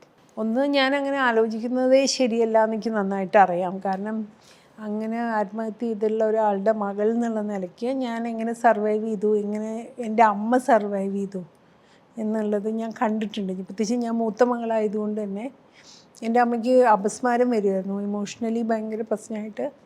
അപ്പം അമ്മ ഞാൻ ചെറിയ കുട്ടിയാകുമ്പം തന്നെ ഈ ആത്മഹത്യ ചെയ്തിട്ടുള്ള ഒരു അച്ഛൻ്റെ മകളായ എൻ്റെ ബുദ്ധിമുട്ടുകൾ നല്ലോണം ഞാൻ അനുഭവിച്ചിട്ടുണ്ട്. പക്ഷെ അന്നത് ബുദ്ധിമുട്ടായിട്ട് എനിക്ക് മനസ്സിലായിട്ടുണ്ടായിരുന്നില്ല. ഞാനത് മനസ്സിലാക്കിയ മൊമെൻറ്റുകൾ എന്ന് പറയുന്നത് അതെൻ്റെ അമ്മേനെ എങ്ങനെ ബാധിച്ചു എന്നുള്ളത്. കാരണം ഞാൻ എപ്പോഴും ഇങ്ങനെ എനിക്കൊരു പെറ്റിക്കോട്ടൊക്കെ ഇട്ട്, പെറ്റിക്കോട്ട് എന്ന് പറഞ്ഞിട്ടുണ്ടെങ്കിൽ അറിയാമല്ലോ അല്ലേ, അപ്പോൾ അതൊക്കെ ഇട്ടിട്ട് ഒരു കോട്ടൺ, ഒരു മല്ലിൻ്റെ പെറ്റിക്കോട്ടോ അല്ലെങ്കിൽ കോറത്തുണീൻ്റെ ഒരു പെറ്റിക്കോട്ടായിരിക്കും എൻ്റെ വസ്ത്രം എന്ന് പറയുന്നത്. അതൊക്കെ ഇട്ടിട്ട് ഞാൻ എപ്പോഴും ഇങ്ങനെ അമ്മേൻ്റെ അടുത്ത് തന്നെ നിൽക്കും. എന്തിനാ വെച്ചാൽ അമ്മ ഇങ്ങനെ സംസാരിക്കുന്നതിൻ്റെ ഇടയ്ക്ക് ചിരിക്കുവാണ് ചോട്ടെ. ചിരിച്ചു കഴിഞ്ഞാൽ അമ്മ ബോധം കെട്ട് വീഴും, അപസ്മാരം വന്ന് വീഴും. അല്ലെങ്കിൽ അമ്മ എന്തെങ്കിലും പറഞ്ഞ് കരയുവാണെങ്കിൽ എന്ത് മോശം വന്നാലും അമ്മ അതിൻ്റെ എൻഡിൽ ബോധം കെട്ട് വീഴും, അപസ്മാരം വന്ന് വീഴും. അപ്പോൾ അത് എനിക്ക് ഭയങ്കര ട്രോമയായിരുന്നു ചെറുപ്പത്തിൽ. അപ്പം ഞാനിങ്ങനെ എപ്പോഴും ഇങ്ങനെ ശ്രദ്ധിച്ചുകൊണ്ട് നിൽക്കും, അമ്മ അങ്ങനെ ആവരുതല്ലോ, അപ്പോൾ അമ്മേനെ പിടിക്കണമല്ലോ വെച്ചിട്ട്. ഇത് ഒരു കുട്ടിക്ക് ഉണ്ടാവേണ്ട, ഞാനെന്തിനാ അത് അതിലൂടെ കടന്നു പോയേ, അമ്മ എന്തിനാ അതിലൂടെ കടന്നു പോയത്? ഇങ്ങനൊരു സംഭവം ഉണ്ടായതുകൊണ്ടല്ലേ. അച്ഛനൊരു പെർട്ടിക്കുലർ ഒരു മൊമെൻ്ററി ആയിട്ടുള്ള ഒരു സംഭവത്തിൻ്റെ മുകളിലാണ്, അപ്പൂപ്പനുമായിട്ടുള്ള ഒരു വഴക്കിൻ്റെ മുകളിലാണ് അച്ഛനത് ചെയ്തിട്ടുണ്ടാവുക. അതെന്താന്ന് പോലും അമ്മ എൻ്റെ അടുത്ത് ക്ലിയറായിട്ട് നമ്മളെ അടുത്ത് പിന്നീട് വേറെ പലരും പറഞ്ഞിട്ടാണ് എനിക്ക് അറിയുന്നത് തന്നെ. അപ്പം അമ്മയ്ക്ക് യാതൊരു ബന്ധമില്ലാത്തൊരു കാര്യമാണ് സംഭവിച്ചത്. അമ്മയുമായി ബന്ധപ്പെട്ട ഒരു കാര്യമേ ആയിരുന്നില്ല അത്. കുടുംബത്തിലെ വഴക്കുകളാണ് അച്ഛൻ അതിലേക്ക് എത്തിക്കുന്നത്. അപ്പം ഞാൻ എപ്പോഴും വിചാരിക്കും, കുട്ടികൾ ഒരിക്കലും ഇങ്ങനത്തെ ഒരു ട്രോമയിലൂടെ കടന്നു പോകാൻ പാടില്ല. നമ്മൾ പ്രിയപ്പെട്ട ആളുകൾക്ക് അങ്ങനത്തെ ഒരു ട്രോമ കൊടുക്കാൻ നമുക്ക് ഒരു അവകാശവും ഇല്ല. അപ്പം അതുകൊണ്ട് ഞാനതിൽ എഴുതിയ പോലെ ചിലപ്പോഴൊക്കെ നമുക്കും തോന്നുമല്ലോ, നമ്മൾ ഭയങ്കര ഇമോഷണലായിട്ടുള്ള വ്യക്തികളാവുന്ന സമയത്ത്, ഞാൻ ഭയങ്കര ഇമോഷണൽ കക്ഷിയാണ്. അപ്പം ഭയങ്കര സങ്കടം വരുമ്പോൾ നമ്മൾ വിചാരിക്കും, മതിയെ ജീവിതം, എന്തിനെങ്ങനെയൊക്കെ സ്ട്രഗിൾ ചെയ്യണത്, മതിയാക്കി പോവാം എന്ന് വിചാരിച്ചിട്ടുള്ള എത്രയോ മൊമെൻറ്റ്സ് എൻ്റെ ലൈഫിലുണ്ടായിട്ടുണ്ട്. എൻ്റെ സുഹൃത്തുക്കളാണ് എന്നെ സപ്പോർട്ട് ചെയ്തിട്ട് നോർമലാക്കി കൊണ്ടുവന്നിട്ടുള്ളത്. എൻ്റെ പ്രിയപ്പെട്ട എല്ലാ സുഹൃത്തുക്കളും അതിനോടൊപ്പം നിന്നിട്ടുണ്ട് ആ സമയത്തൊക്കെ. ഒരിക്കലും ചെയ്യാൻ പാടില്ല, ആത്മഹത്യ എന്ന് പറയുന്നത് ഒരിക്കലും ചെയ്യാൻ പാടില്ലാത്ത കാര്യമാണ്. നമ്മളെ കൂടെയുള്ള മനുഷ്യരോട് അവരുടെ ഇമോഷൻസിനെ നമ്മൾ ഏതെങ്കിലും രീതിയിൽ വില വയ്ക്കുന്നുണ്ടെങ്കിൽ ഒരിക്കലും ചെയ്യാൻ പാടില്ല. ഈ ചാപ്റ്ററിൻ്റെ പേര് പ്രണയം രതി വിദ്വേഷം എന്നാണ്. ചുമരിൽ തൂങ്ങിക്കിടക്കുന്ന നീണ്ട മൂക്കുള്ള സുന്ദരനായ ചെറുപ്പക്കാരൻ്റെ പടത്തിലും അമ്മയുടെ തോൽപ്പെട്ടിയിൽ കല്യാണ സാരിക്കൊപ്പം ചേർത്ത് വെച്ചിരുന്ന ഒരു കോടിക്കളർ നൈലോൺ ഷർട്ടിലും കസവും മുണ്ടിലും ഞാൻ അക്കാലത്ത് അച്ഛനെ തിരഞ്ഞുകൊണ്ടിരുന്നു. പൊട്ടു തൊടാതെ നീണ്ട മുടി അമർത്തി പിന്നിയിട്ട് 2 ചെവിയോടും ചേർത്ത് കറുത്ത സ്ലേഡ് കുത്തി വെള്ള സാരി ഉടുത്ത് നിശബ്ദയായി സ്കൂളിലേക്കും തിരിച്ചും നടന്നു പോകുന്ന അമ്മയാണ് എൻ്റെ ആദ്യകാല ഓർമ്മയിലുള്ളത്. ഒരിക്കൽ ഒരാഗ്രഹത്തിനമ്മ പൂത്താലി അണിഞ്ഞ് സ്കൂളിലെ ഒരു പരിപാടിക്ക് പങ്കെടുക്കാൻ പോയി. കയ്യിൽ തൂങ്ങി ഞാനുമുണ്ട്. 20കളുടെ അവസാനത്തിലായിരുന്നിരിക്കണം അമ്മയപ്പോൾ. നല്ല ഭംഗി തോന്നി മാലയിട്ട അമ്മയെ കാണാൻ. ടീച്ചേഴ്സ് റൂമിലെത്തിയപ്പോൾ മറ്റ് അധ്യാപകർ അതിശയത്തോടെ അമ്മയെ നോക്കുന്നുണ്ടായിരുന്നു. കൂടെ പ്രവർത്തിക്കുന്ന പ്രായമുള്ള ടീച്ചർ അമ്മയുടെ അടുത്ത് വന്ന് പതുക്കെ ഇങ്ങനെ പിറുപിറുത്തു. എന്താ സാവിത്രിക്കൊരു ഇളക്കം? മാലയൊക്കെ ഇട്ടിട്ട് എന്തിൻ്റെ പുറപ്പാടാ? 2 പെൺകുട്ടികളാണെന്ന് മറക്കണ്ട. ആ ടീച്ചറുടെ ഭാവത്തിനും പെരുമാറ്റത്തിനും എന്തോ പ്രശ്നമുണ്ടല്ലോ എന്ന് അവിടുന്ന് കിട്ടിയ പഴംപൊരി കഴിക്കുന്നതിനിടയിൽ എനിക്കും തോന്നി. നമുക്ക് വീട്ടിലേക്ക് പോവാം. അമ്മയുടെ കണ്ണിലൂടെ കണ്ണീര് ധാരയായി ഒഴുകുന്നുണ്ടായിരുന്നു. നമുക്ക് വീട്ടിലേക്ക് പോവാം, അമ്മ വീണ്ടും പറഞ്ഞു. പഴംപൊരിയിൽ നിന്ന് എന്നെ വേർപിരിച്ച് അമ്മ എഴുന്നേറ്റു. ലീവ് എഴുതി കൊടുത്ത് വീട്ടിലേക്ക് നടന്നു, കൂടെ ഞാനും. അമ്മയുടെ ചൂടുള്ള കണ്ണീര് എൻ്റെ കവിളിലേക്കും തെറിച്ചു വീണു. ഞാനും കരഞ്ഞു.